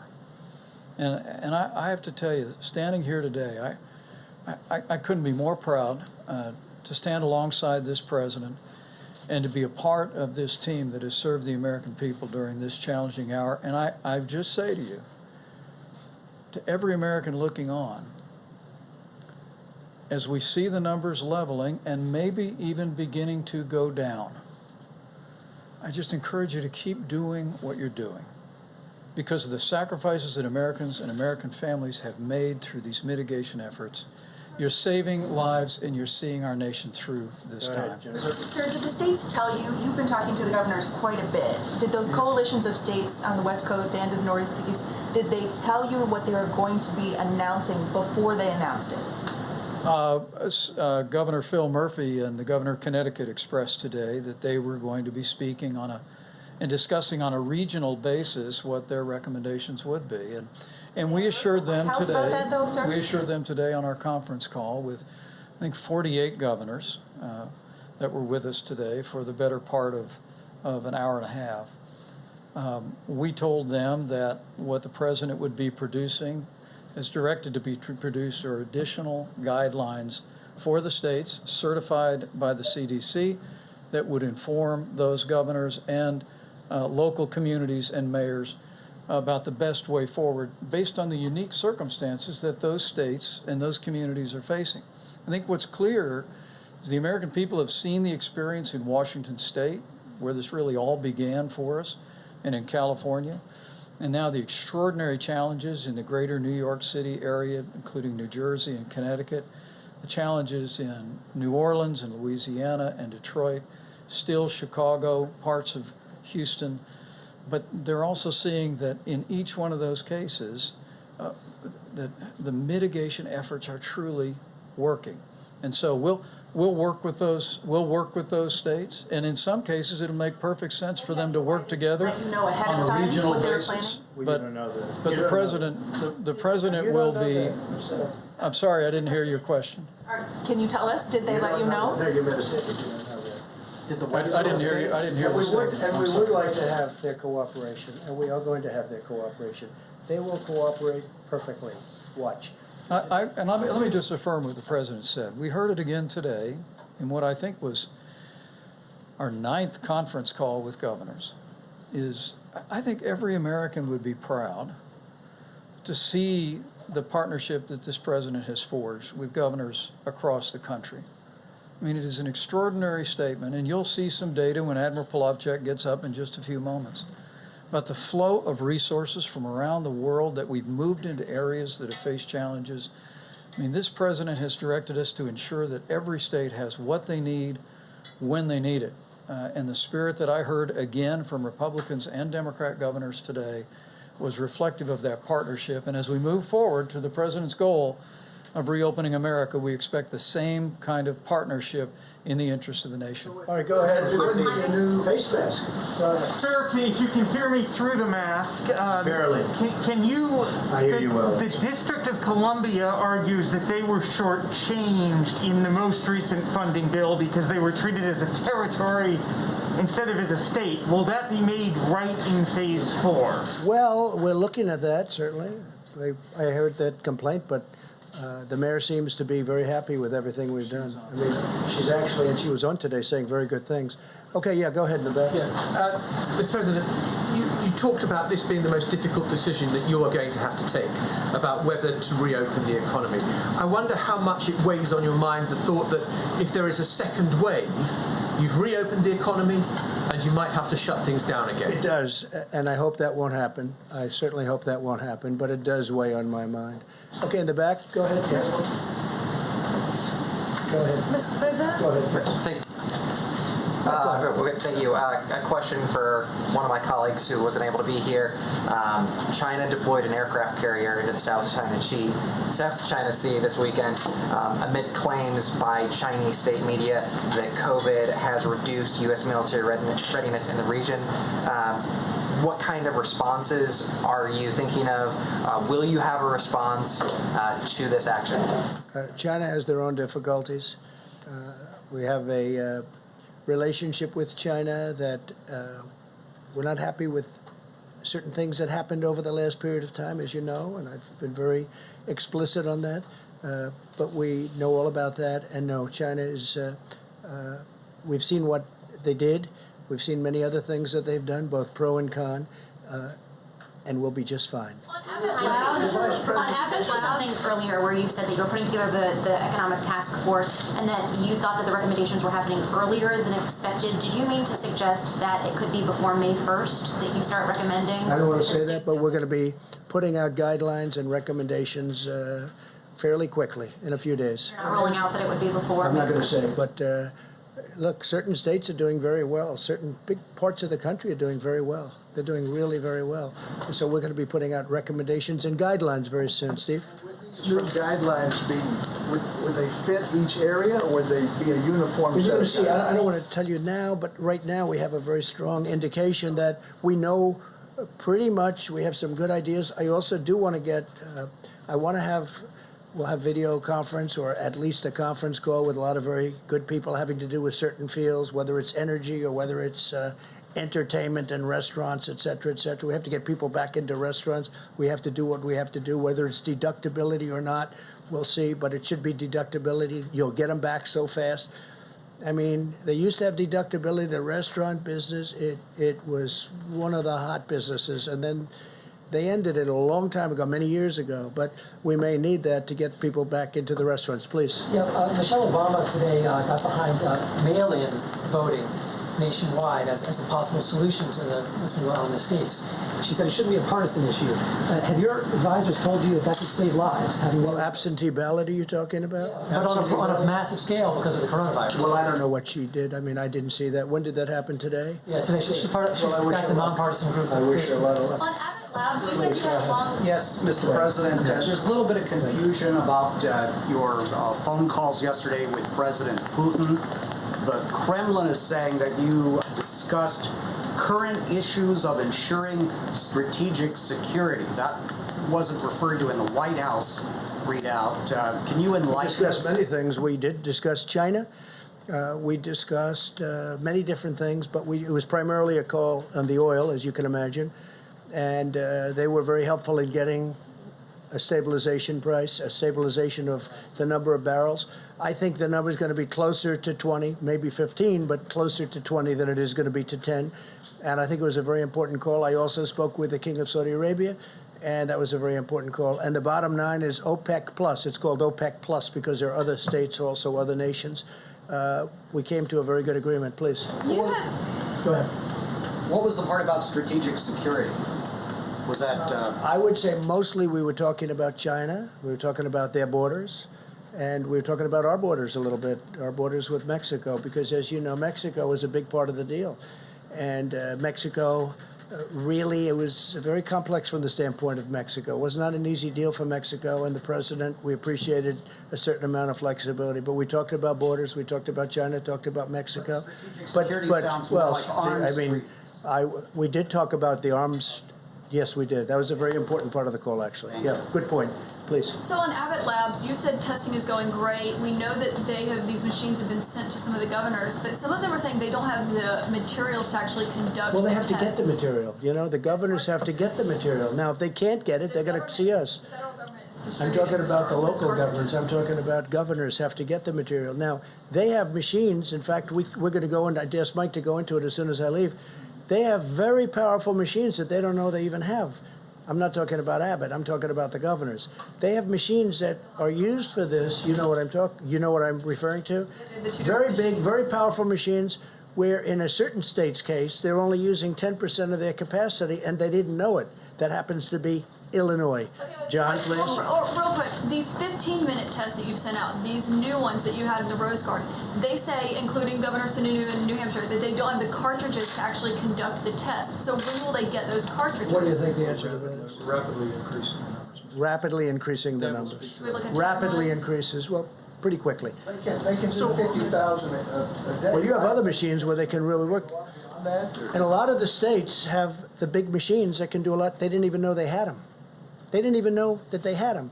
And Mike is going to be talking about that. And you remember you mentioned several weeks ago that Google was putting together that website where they would handle the drive-in testing. Google and Apple. Have you given up Google on and Apple combination? Have you moved past that? A lot of people don't like it from the standpoint of constitutional rights. I mean, a lot of people don't like it, and some people think it's great. No, they are working on that, as I understand. The testing website. Remember you said a I know website that. for I know. Google, I and know. it's only operating in I think 5 counties in California right now. No, Google's looking at it, but Google is also working with Apple or looking at something.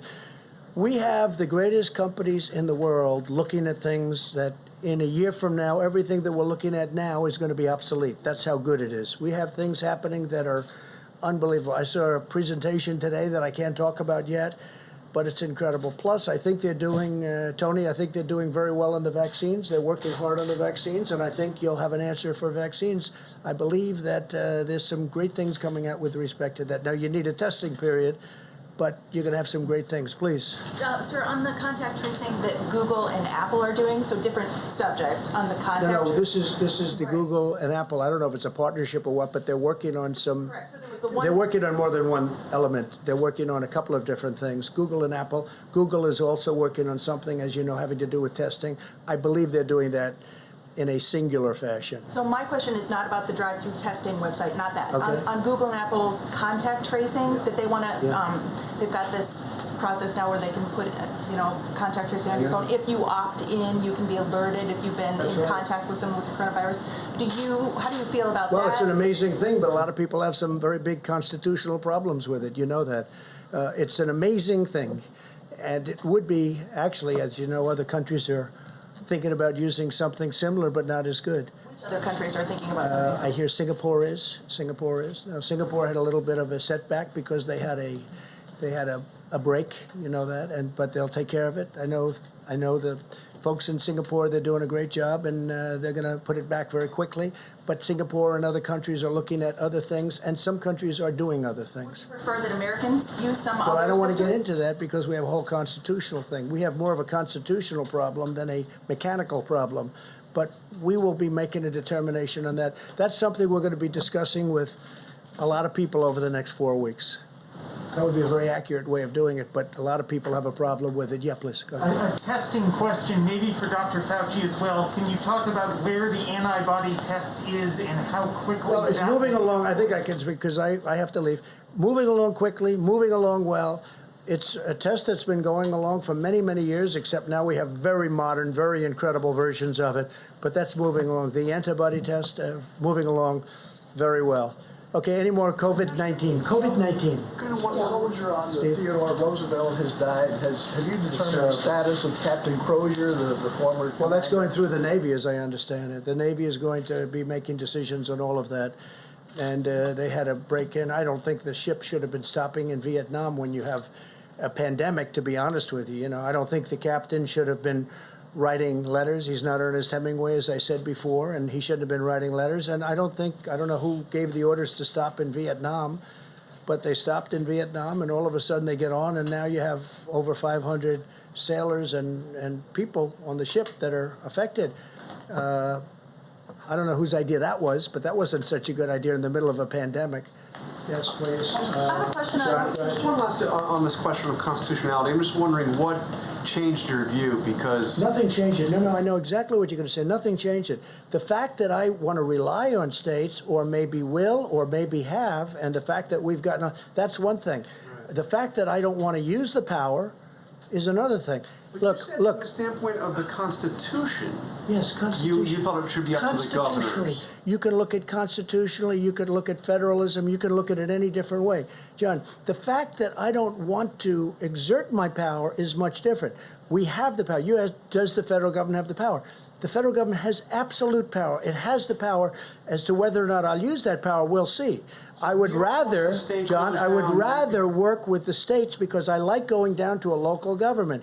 That's why I guess it's now 7 states, not 8, because South Carolina did, they went away from what we discussed the last time. So that's why I looked at the individual states. They're doing a very good job. They're really doing a very good job. I'd rather have them make the decision. Now, the fact that I'd rather have, that's fine, but I have the absolute right to do if I want to. I may not want to. We have a very good relationship. Now, we'll see what happens.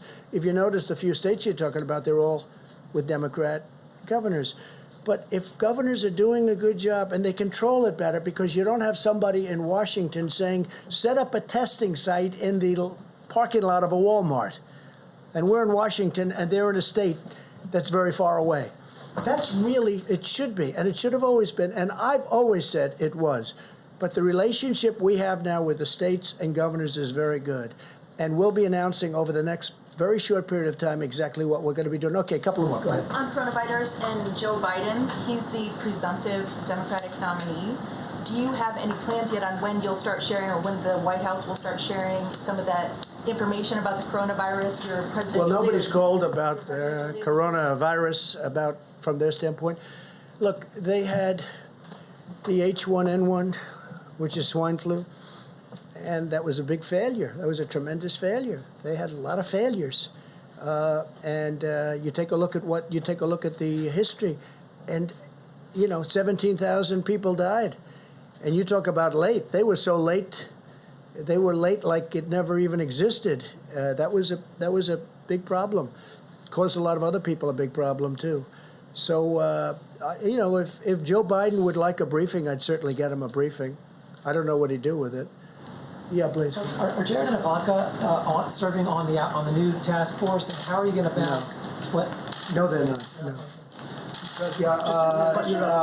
Yes, go ahead, please. I want to clarify. So, in earlier conversation, there was a description of multiple different councils or task forces. Can you just explain exactly what the structure Well, you is and have who is going Mike's to be task on force, it? which is the White House task force, which really brought us up to this point brilliantly, I must say.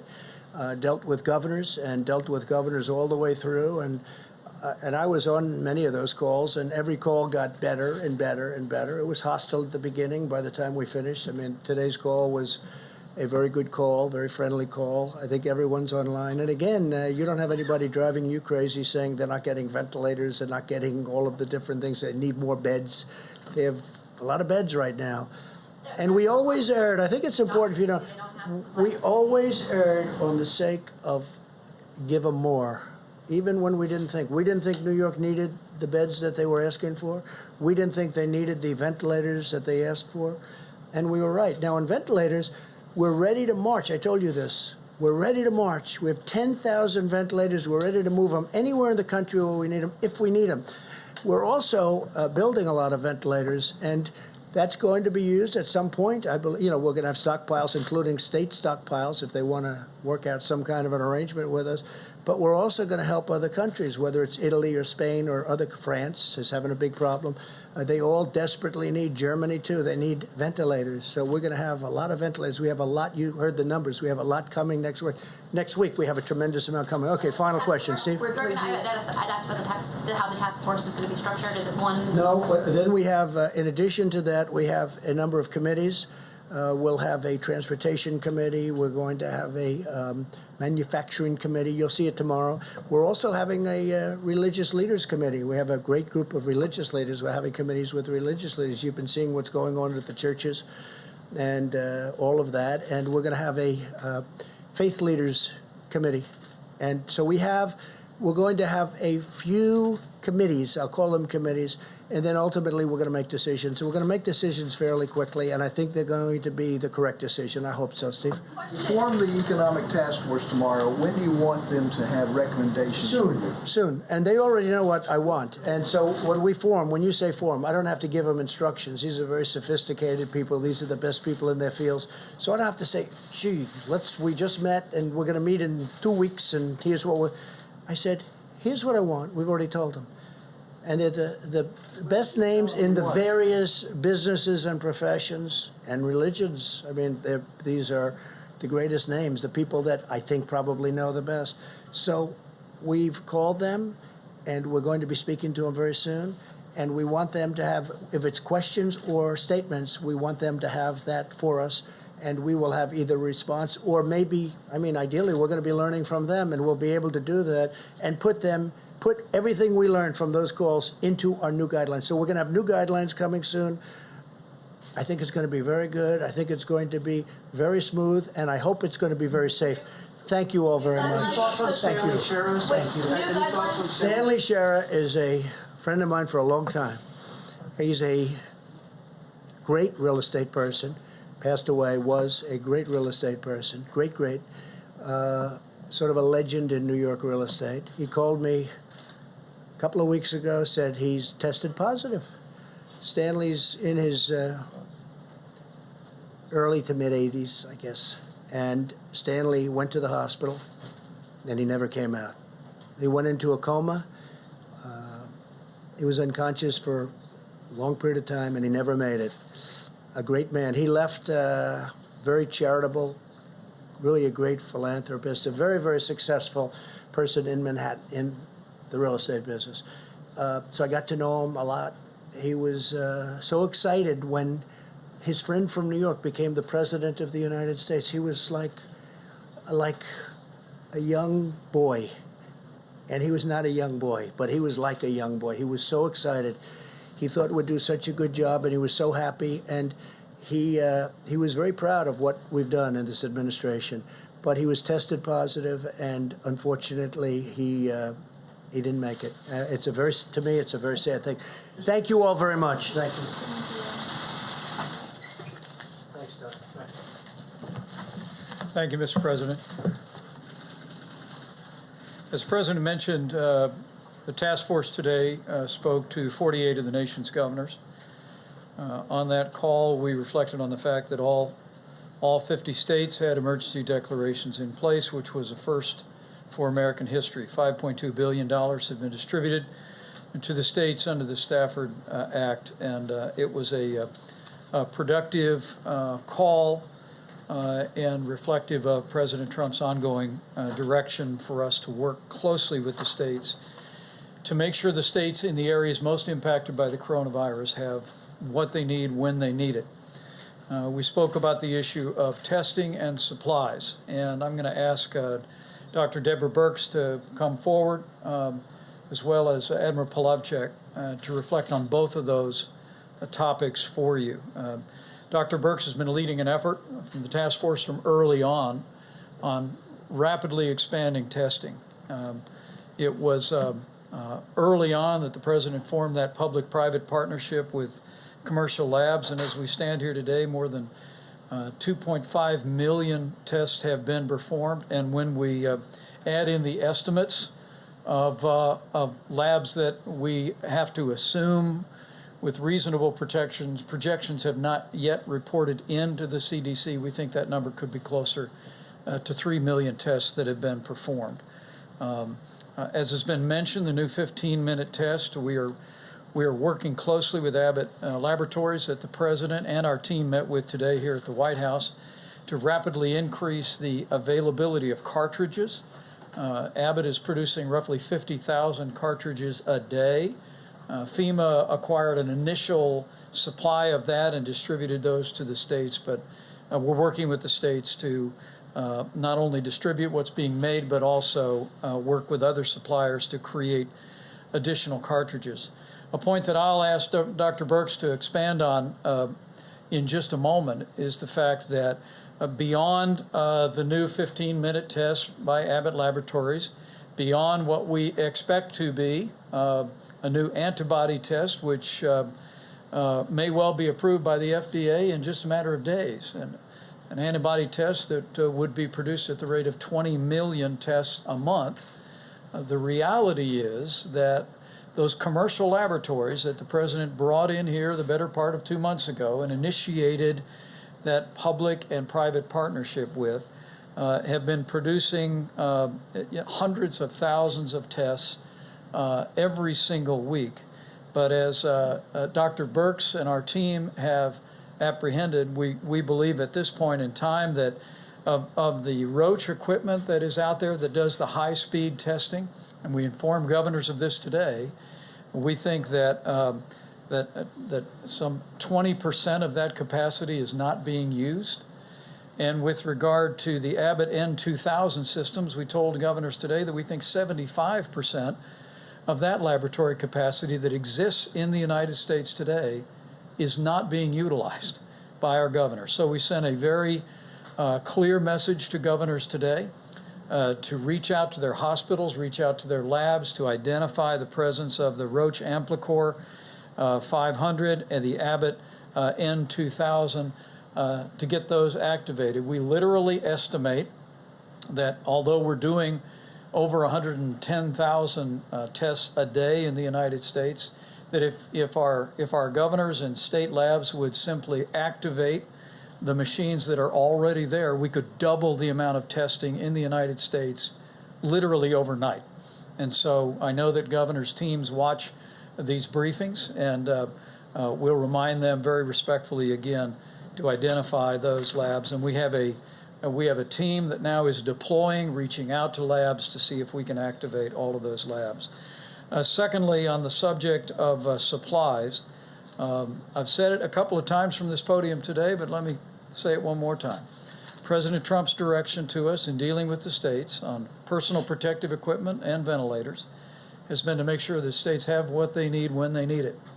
We recognize that while we all watch the overall curve of the coronavirus in America, understandably the national numbers, the reality is this outbreak has taken place in its own individual curves. First on the West Coast, then the New York City area, then Louisiana, Michigan, and now we continue to contend with it in Chicago and Houston and other metropolitan areas.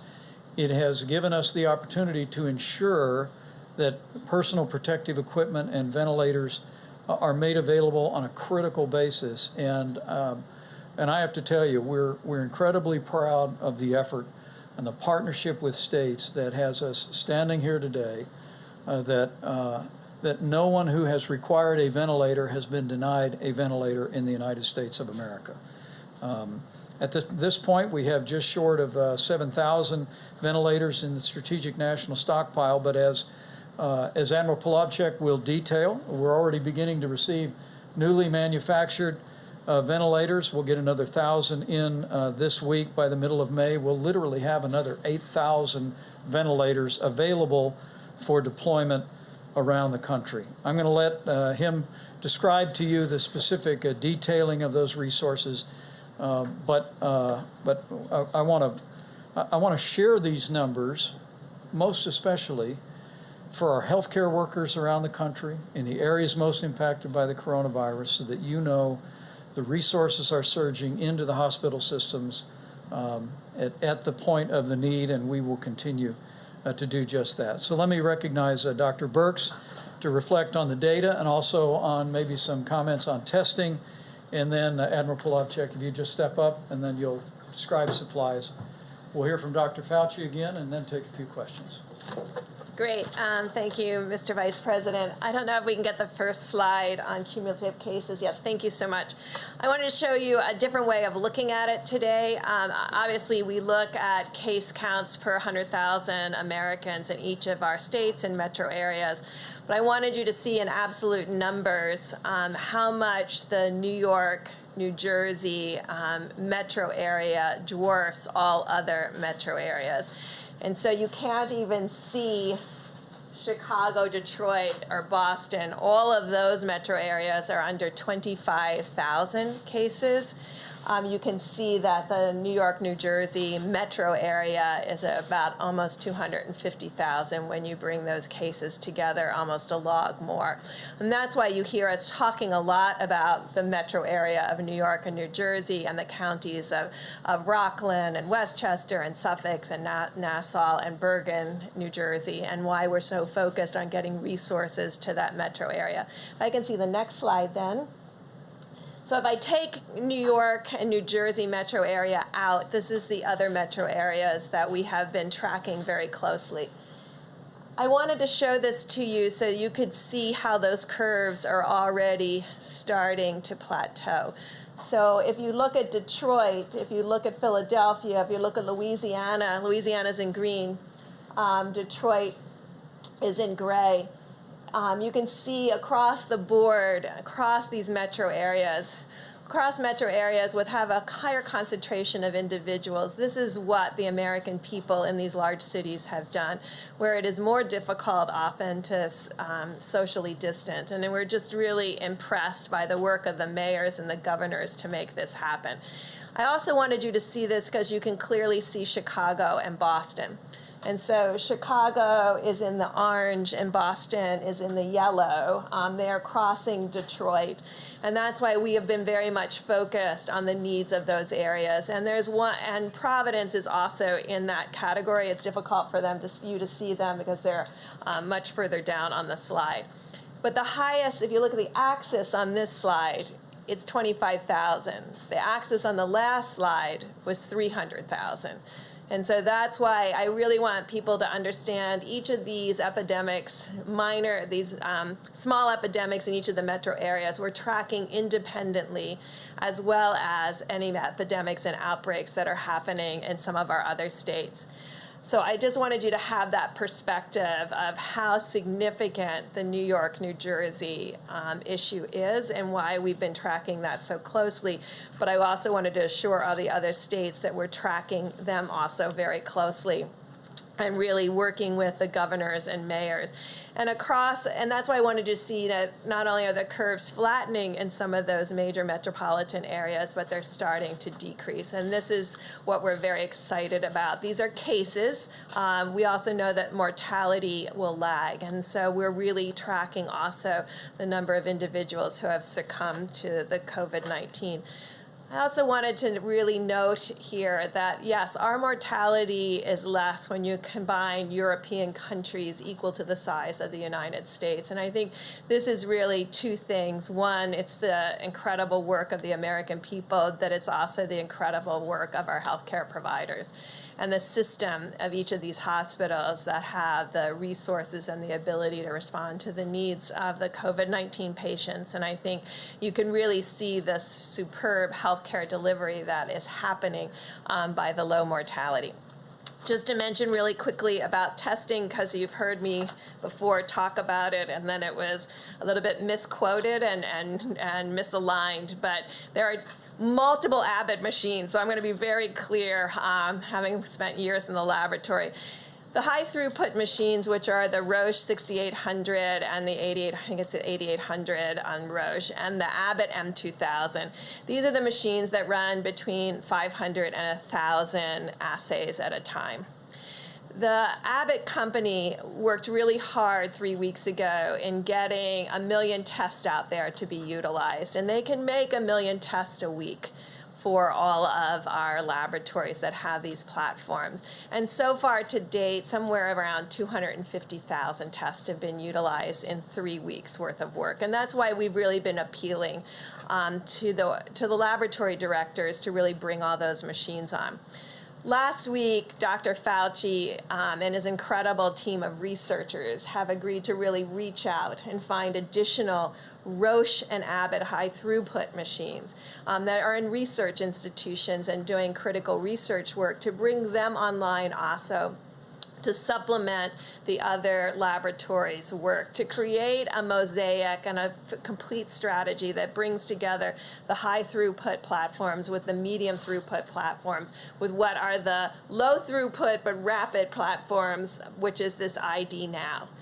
ID Now is not going to be the answer to the number of tests that we need over the next few weeks. Those run a test every 15 minutes. And we can get about 55,000 cartridges a day. But I just got done saying that these other machines, of which we have hundreds of, can run 500 to 1,000 in a single time frame.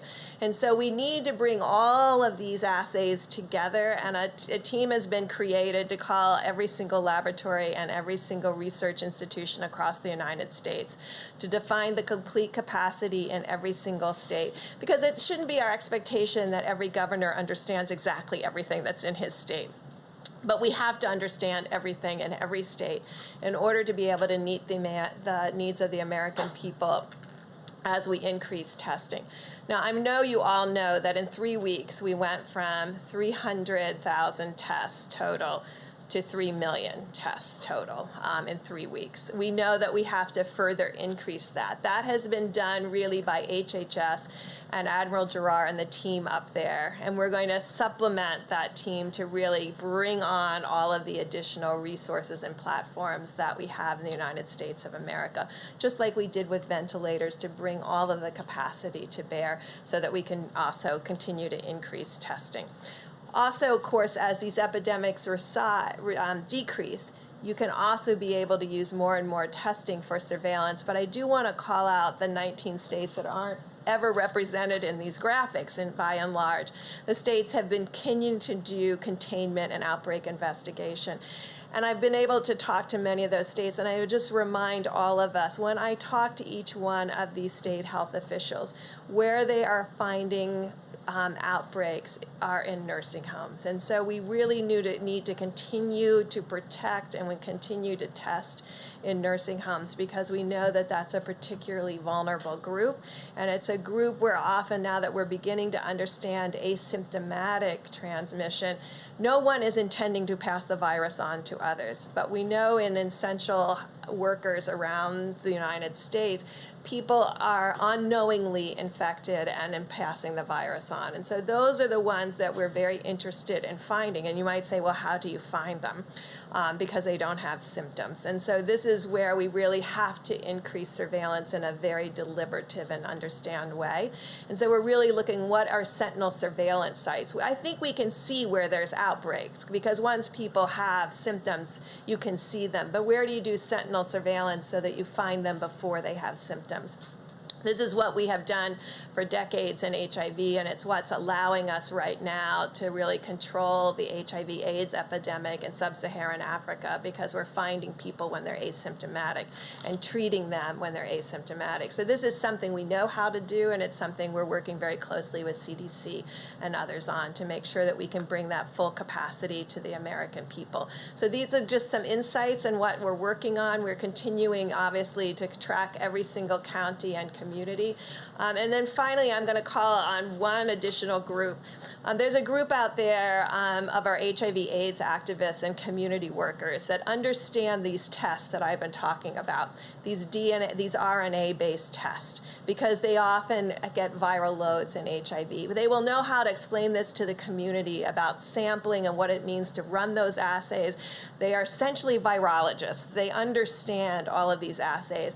They also understand the antibody assays, because it's the antibody assays that they counsel and utilize in HIV testing across the United States. And they will be our translator to the American public and to their local mayors. They understand these tests. They are essentially understand all the virology and all the immunology. And I'm really asking all of them to help us communicate what these tests are so the community is ready for them. Because antibody tests measure something very different than the viral load in the front of your nose that we're using for diagnosis. And so really being able to understand all of those tests, when to use them, how to use them, will be really critical. But the great thing is, in the United States of America, we have these community groups that understand these tests very well and will be able to discuss them at every level with their community. I'm going to call Admiral Plavchik up in a minute, but I have to call on Dr. Tony Fauci. And let me just say something really straight from my heart, if I can. You know, I lost my dad 32 years ago today. April 13th is always a tough day for our family. And this morning, when my brothers and sisters were sending around pictures of Dad, like we always do, I just thought of the families of the more than 22,000 Americans that we've lost. And I just want to tell you that you're on our hearts, and you're in the prayers of millions of Americans as you deal with this heartbreaking loss, as well as families that have family members that are struggling with serious illness. But let me just encourage everyone that in the midst of that loss,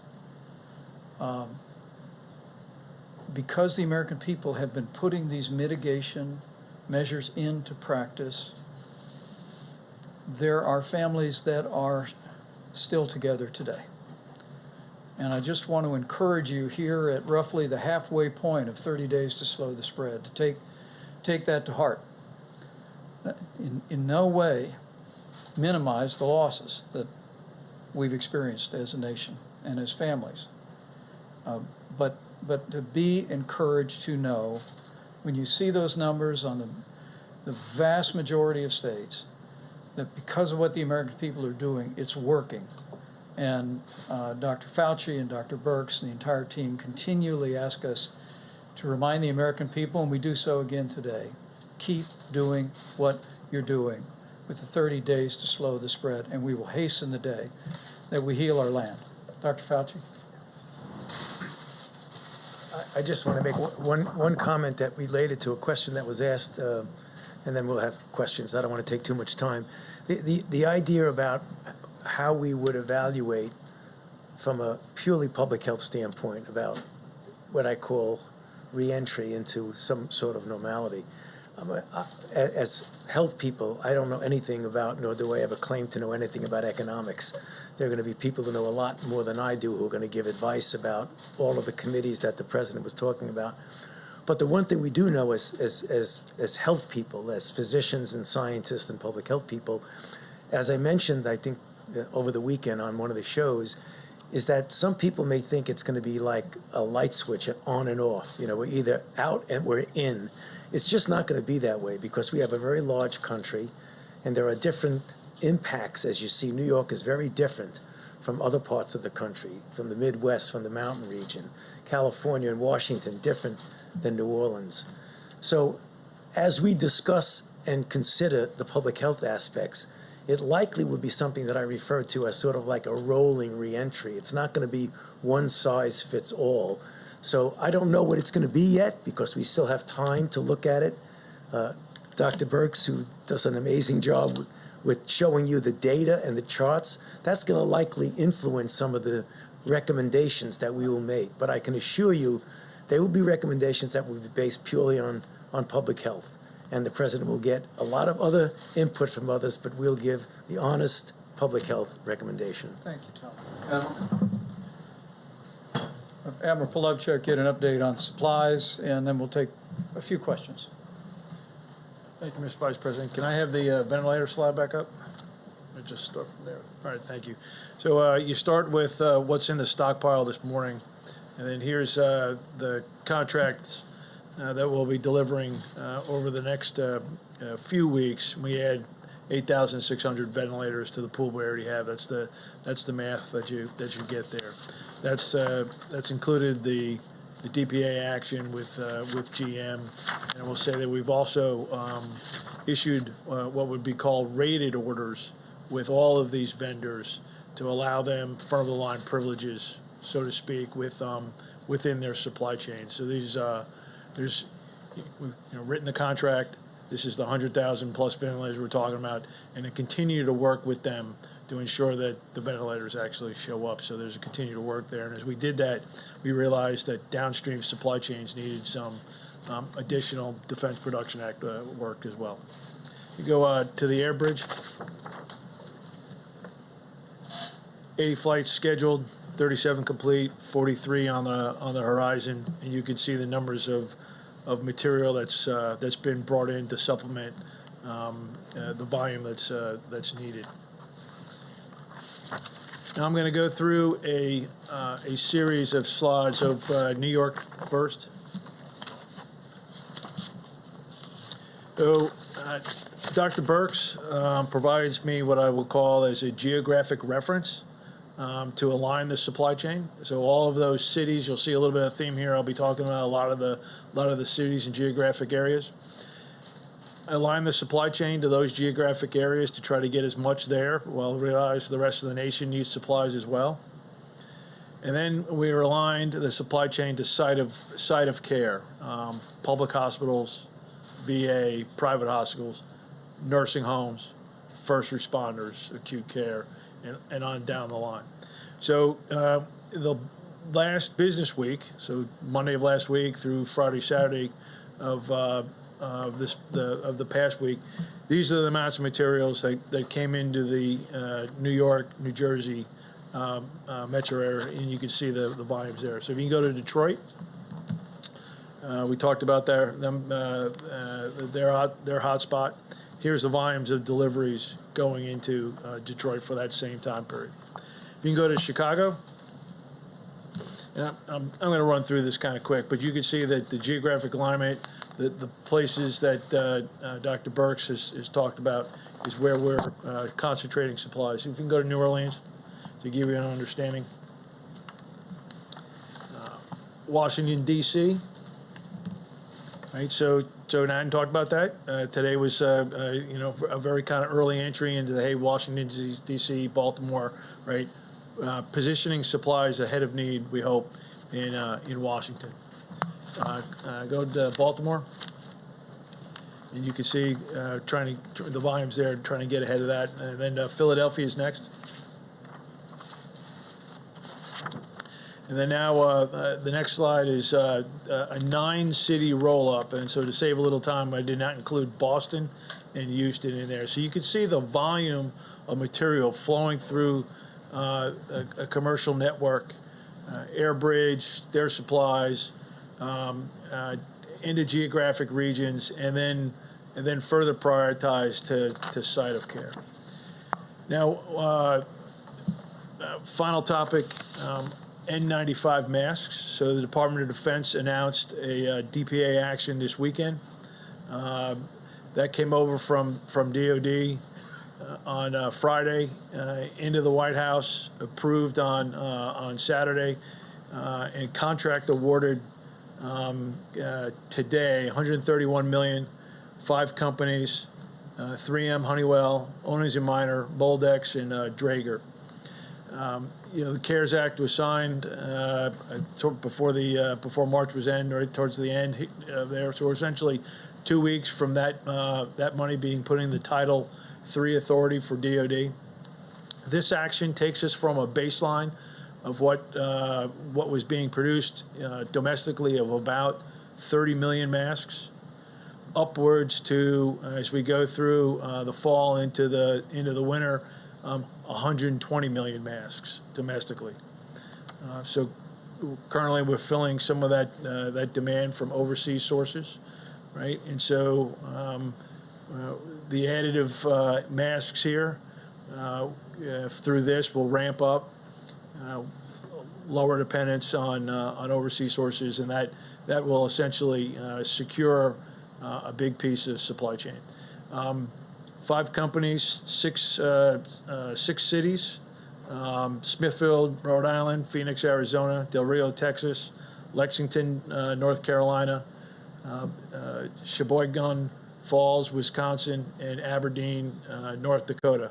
All either producing more fabric or increasing production facilities to have that ramp up. Thank you, Admiral. And can we put that slide? I guess it's still up. This is for just the week ending April 11th. We have distributed or directed the distribution of 5.3 million N95 masks, 5.5 million surgical masks, 110 million gloves.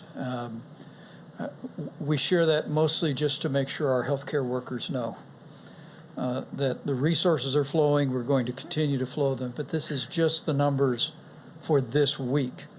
And don't include, for instance, what the president announced. I was able to tell Governor Tom Wolf of Pennsylvania today that next week they'll be receiving 2 million N95 masks to support some of the healthcare challenges that they're facing in the broader Philadelphia area. So with that, we will be happy to take a couple of questions. Go ahead. Thank you so much. One for the Admiral and then one for Dr. Fauci, if you don't mind. For the Admiral, wouldn't it have been useful as you're going through, all of those supplies that are now making their way into the system? You talked about having to buy foreign products, as we're catching up and making it.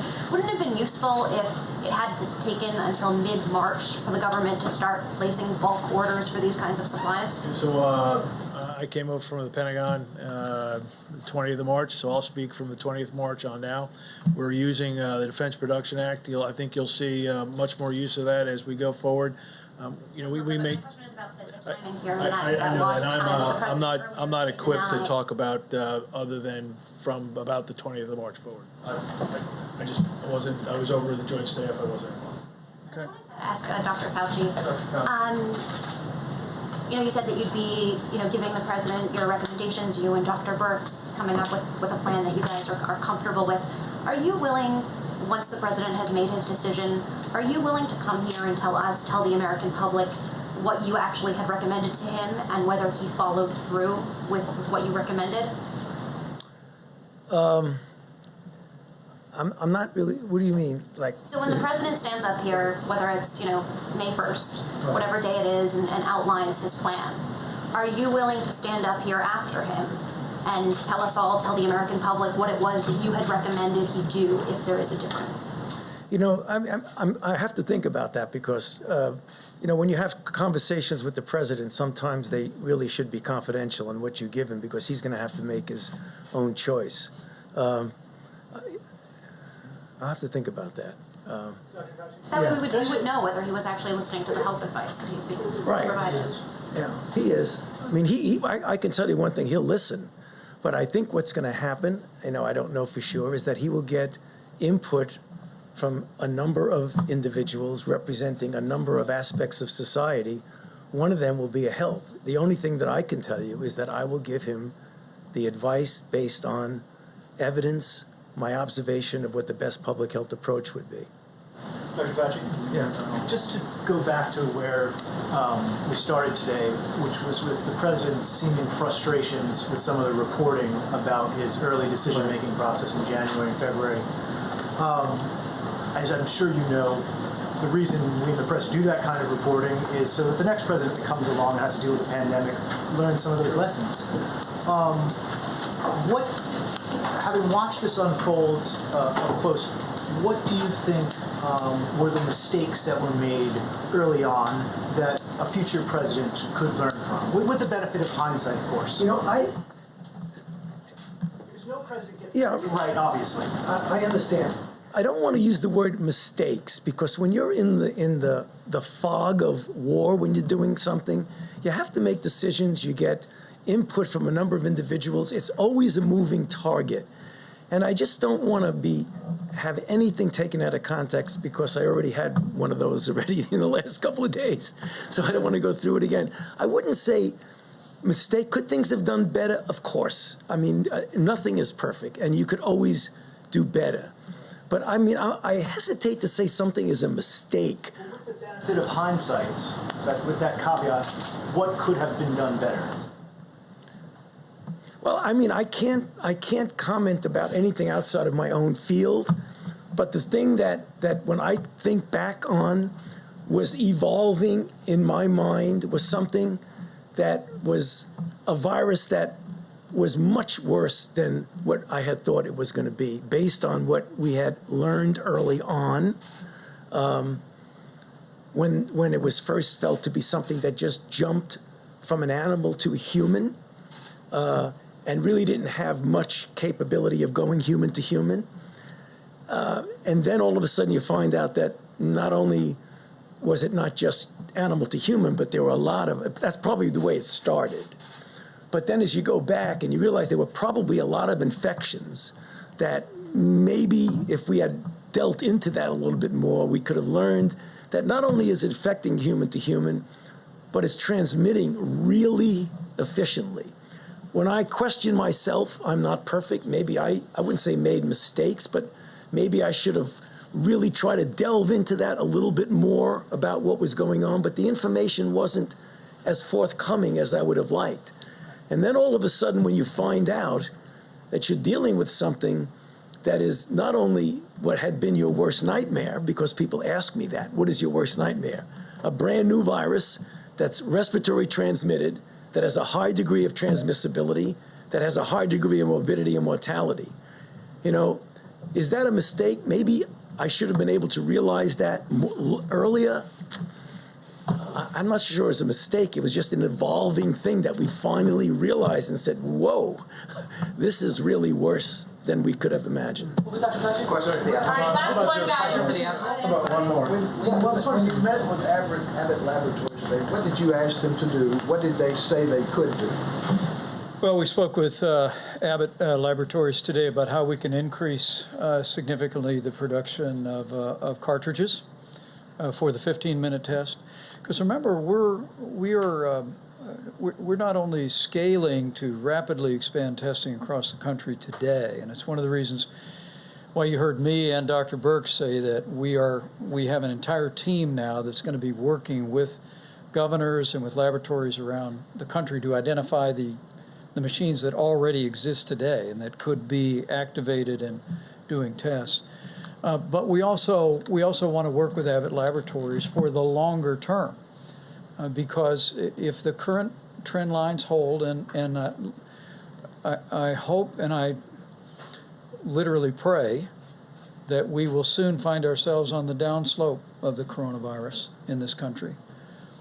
This epidemic in its current form will come to an end, but as we make decisions and in the days ahead to reopen America, what President Trump also wants to do is have a policy in place to stay open, and having the kind of surveillance testing available around the country so that CDC can do the immediate contact tracing when you have a positive test, so that we can deploy resources like the new Abbott 15-minute test specifically to nursing homes.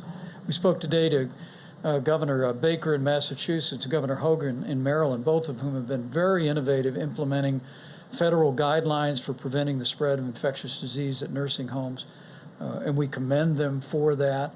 But being able to increase the manufacture of those devices so they can be deployed going forward in the months ahead is also a focal point of our efforts. So rapidly continuing to expand testing today.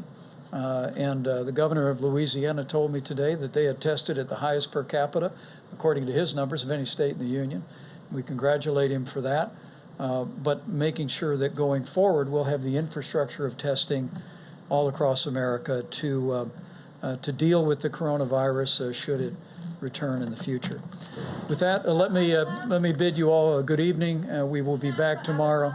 And Vice President, I just have a question about these cartridges and this timeline, because the New Hampshire governor says the federal government is in charge of distributing those, FEMA is. So what is the timeline for when they'll have enough of them? Because they say they don't have enough, Illinois said they didn't have enough. So look, what's the timeline that you're working with? Yeah, let me let Dr. Birx address that, but there was an initial tranche that we purchased. There's some 18,000 Abbott Laboratory machines around the country. And FEMA acquired a certain amount that were immediately distributed across the states. But now Abbott Laboratories is literally producing some 50,000 a day. Those are available on the open market. And we're also going to be working with Abbott and with the states to deploy those resources. And we're also working with other manufacturers to increase the production of cartridges. But if there's more to that you want to add, that was Deb, we'll make it the perfectly last. said. I just want to, sometimes you ask these questions and I just want to make sure that people understand. So a third of them went specifically to Indian Health Service and these states that have smaller epidemics. 2/3 of it went into the public market. Mostly targeted to the places where there's high disease.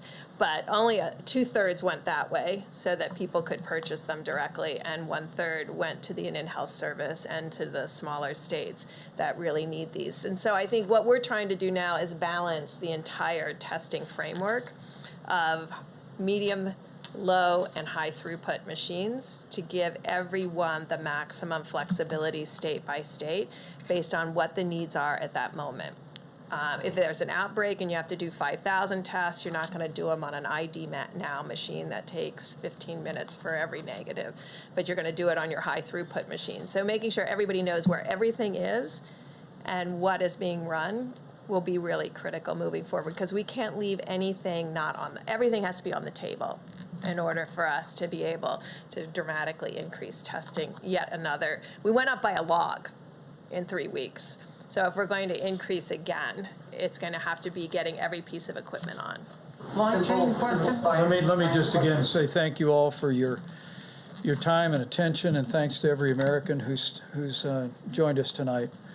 And I just want to encourage you, we're going to continue to lean into this effort to expand testing across the country, to deploy supplies to our incredible healthcare workers that have done such an amazing job in the midst of the coronavirus epidemic.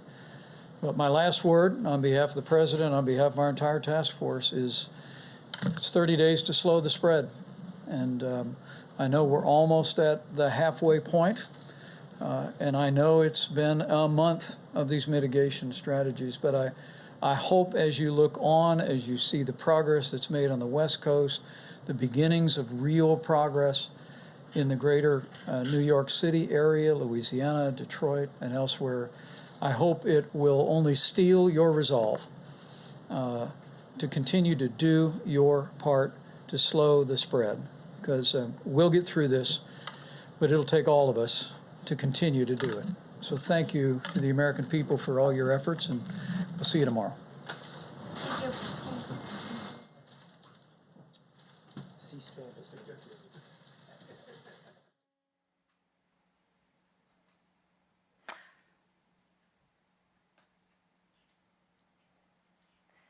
All right, we've been listening to a briefing there from the White House Coronavirus Task Force. You heard Vice President Mike Pence at the end there trying to reassure Americans and explain that what it is Americans are doing with these mitigation kind of practices are working. We heard him emphasize once again the importance of maintaining that 30 days to stop the spread. We also heard interesting reflections there from Dr. Anthony Fauci someone who took to the podium actually at the top of the briefing to clarify statements that he made over the weekend. But towards the end of this briefing, he was asked about whether or not, as the president weighs the decision on whether to reopen the country, whether he would be willing to come out and talk to reporters afterwards if, in fact, his recommendation diverged with what the president decided. And we heard Dr. Fauci and we saw him pause and say, "I'll have to think about that." He was also asked about things that perhaps could have been done differently. And he took that as an opportunity to look at his own evaluation of this pandemic.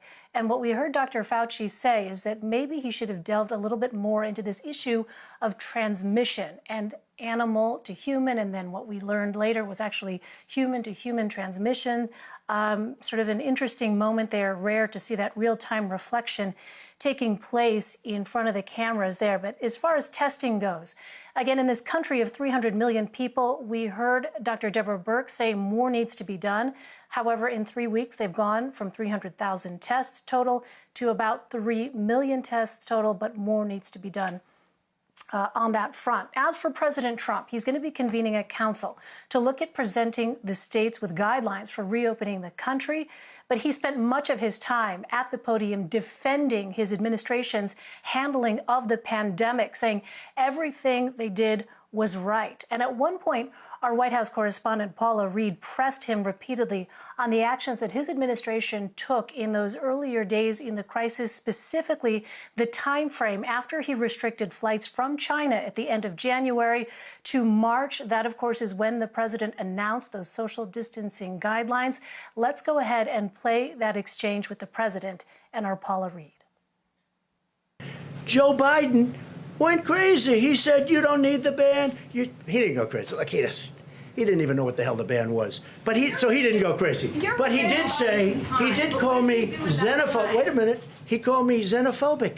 He called me a racist because he has since apologized and he said I did the right thing.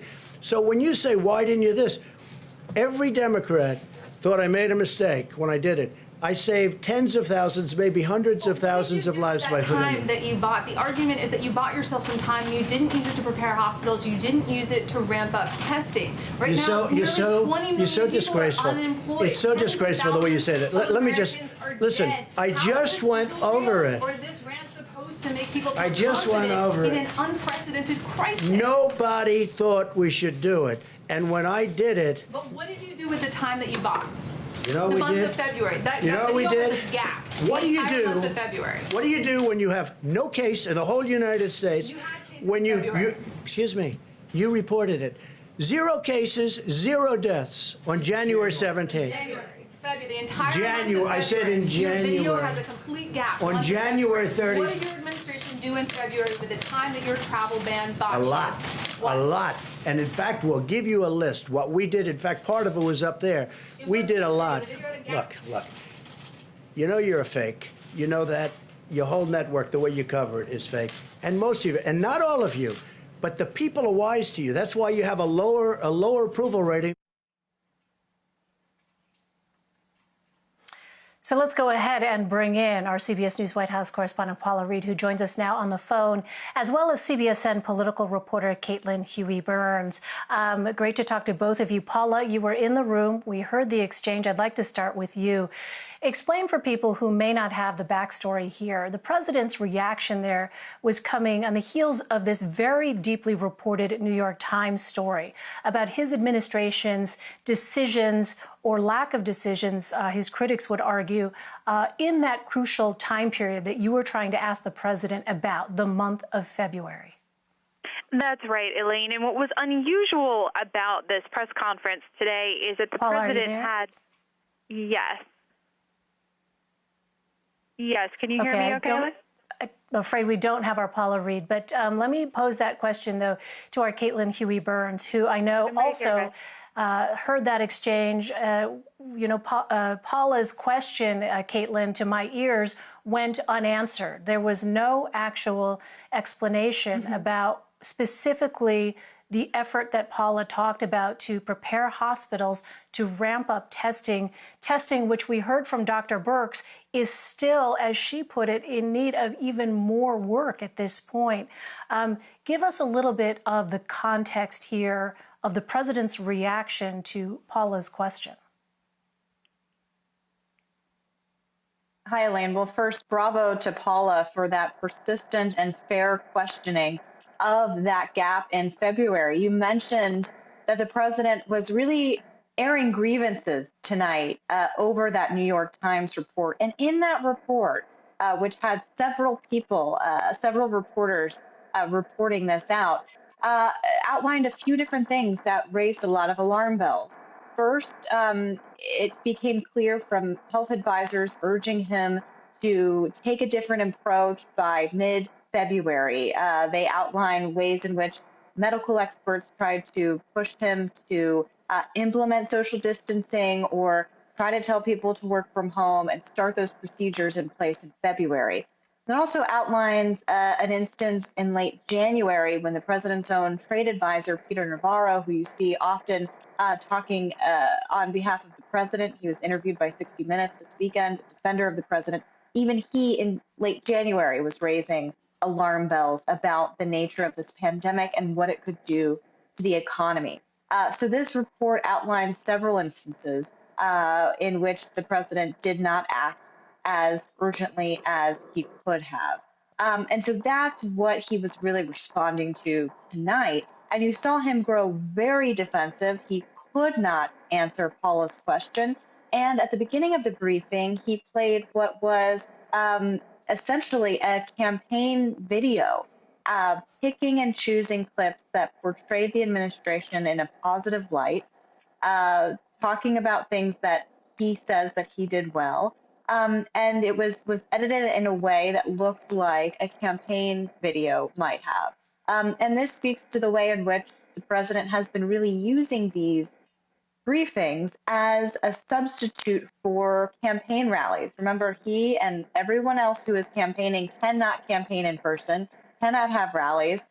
He has been using these briefings to kind of put that message out and to kind of serve that purpose. Usually the first hour and a half of these briefings consist of the president doing what he did tonight. And then the second half is when you see the medical experts, Drs. Fauci and Birx, come in and show their data, show those slides. You have Vice President Pence come in and talk about his efforts and kind of try to tame things down from the administration's perspective. So as we've been talking about before, there are really kind of two briefings in one. And tonight you saw the president particularly defensive over this New York Times report. I want to go ahead and bring in, I believe we have her now on the line, our CBS News White House correspondent, Paula Reed, who we just saw in that exchange with President Trump, repeatedly trying to press him about what was being done in the month of February. Paula, can you hear me? Yes, I can. Hi, Elaine. Okay. Hi, Paula. So I was saying to Caitlin earlier, I did not hear an answer from the president to your very specific question about what was being done with respect to A, preparing hospitals, and B, ramping up testing. Was there an answer provided by the president on those questions? There was not, and that's what was so conspicuous about this sizzle reel video that we all watched. It had a big gap. It was in a timeline form, but from early February until early March, there was nothing. There was this black hole. So the president was using this video to defend how his administration was so proactive in protecting against coronavirus. A fair question is, okay, you implemented this travel ban, which you've said repeatedly. What did you do with the time that bought you? You had a whole month there where it does not appear you were getting hospitals prepared. It does not appear that you were getting testing kits rolled out. The president did not have a response to that. He got very defensive, and I followed up also asking why the nearly 20 million Americans who are now unemployed, the tens of thousands of Americans who are dead, why anyone who's been impacted by those events would feel confident after watching this video and the way the president was handling this press conference. It was all about him. It was defending himself and criticizing the New York Times and not really focused on a response about how America is going to proceed in an unprecedented crisis. And so, Paula, some people watching may say, why does it matter? Why does February matter? We are where we are at this moment, and that is what we should be focused on. However, the president himself says he plans on having this council convened to look at reopening the country, despite the fact that there is no vaccine yet and that therapeutics are still very much in the testing phases. Can you just give us a little bit of perspective on that question? Why does it matter, the decisions that were made back in February, moving forward here in the middle of this pandemic? Well, even his own medical experts, including Dr. Anthony Fauci, have said that if they were able to implement social distancing or take some of these measures sooner, lives could have been saved. So this was all in the context of the president praising his own administration's response. Some reporters followed up and asked, is there anything you would do differently? And again, there's this question about why there was this month-long lag when the president was out campaigning, when he was out suggesting that this virus may just disappear on its own when it got warmer, why he wasn't heeding advice or caution from his medical experts during that time, and how the U.S. may potentially be in an even better situation if he had capitalized on the time that he really bought for himself and his administration by implementing the China ban. And now looking forward, he says he'll listen to his medical experts, but there are concerns that the president may once again be concerned about the economy, about re-election, and focus on trying to get people back to work, perhaps before it is medically smart to do so. So there's just this question about the extent to which the president has truly relied on his medical experts in making these big decisions. And Paula, before we let you go, I want to ask you about a claim that the president made regarding his legal authority here.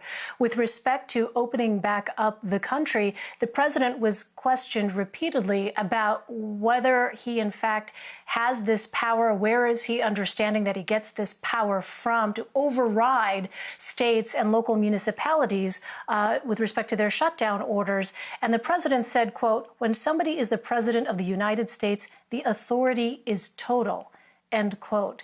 Can you give us the legal sort of reality of what it is the Constitution actually spells out with respect to the president's authority on that front? Well, there's no constitutional expert that I know of who would say, yes, the president has the absolute authority to mandate, require states and local economies to reopen after they've closed for a pandemic. The president does have some expanded executive authority to protect the public health, but in terms of reopening economies in this circumstance, Elaine, there's nothing in the Constitution that speaks to that specifically. The president couldn't back it up. If the president tried that, it would be almost guaranteed to make its way to the Supreme Court as a question of first impression, and it's unlikely the president would really prevail in this expansive definition of executive power. I mean, the idea that he can command a local school district to open and send kids back, that does not seem to be in the bounds of the Constitution. But again, we're really kind of outside of precedent here. It would likely have to be decided by the courts. Paula, I know you have had an extremely long day. I saw you standing on the North Lawn early this morning. We are going to let you go, but thank you so much for joining us to go over really is another marathon briefing, Paula, more than 2 hours, well over 2 hours here, hearing from the president and members of the task force. Paula, thank you. Thank you. Let's continue this conversation with our Caitlin Huey-Burns. So, Caitlin, on this question of the governors versus the president here, what are the likely sort of confrontations that could emerge as the president, although he seemed to kind of go back at one point, at least it seemed as though perhaps he was going to not invoke that authority that he claimed he had. But what is the potential confrontation here that could be shaping up with the governors and the president? Well, if you were watching the briefing tonight and watching also last week, you can't be faulted for having a little bit of whiplash. Last week, the president was singing the praises of the governors, saying when he was asked, why haven't you issued a nationwide stay-at-home order? Are you directing governors to issue stay-at-home orders who haven't done so? And he said that he trusted the governors, that it was a thing called federalism or the Constitution, as he said, and that he liked to leave it to the governors and trusted them to do so. fast forward to today, talking about what he thought he had for these broad executive powers and that he could just kind of make this happen. The president didn't shut down these local economies.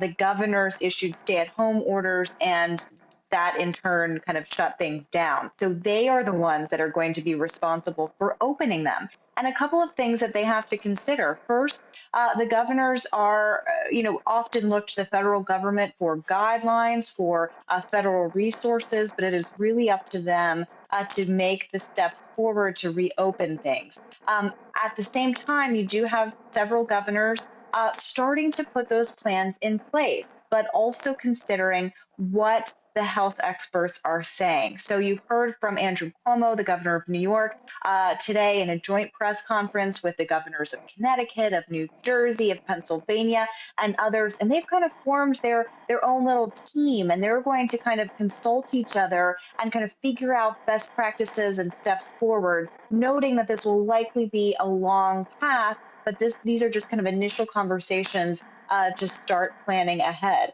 They also have to consider, and the president has to consider, that even if you do reopen things on a national level, on a state level, it's really going to be up to people to decide if they are comfortable in this environment, in kind of going about their day to day. When you look at how the public is internalizing it, some polls show that it may be several months before people feel confident enough to or comfortable to go to restaurants or to kind of resume life as they knew it. So even if these governors take these steps to reopen parts of the economy, there still could be the significant lag. And that's why Congress is trying or has to consider additional stimulus. And you heard some questions being thrown to the president and Steve Mnuchin, the Treasury Secretary, earlier about what that might look like, because this is something that even as things start to maybe turn the corner, that there are going to be lingering effects on the economy. All right, CBSN political reporter Caitlin Huey-Burns for us. Caitlin, thank you so much. Great to see you. And we are going to have more news straight ahead. Stay with us. You're streaming CBSN, CBS News, always on.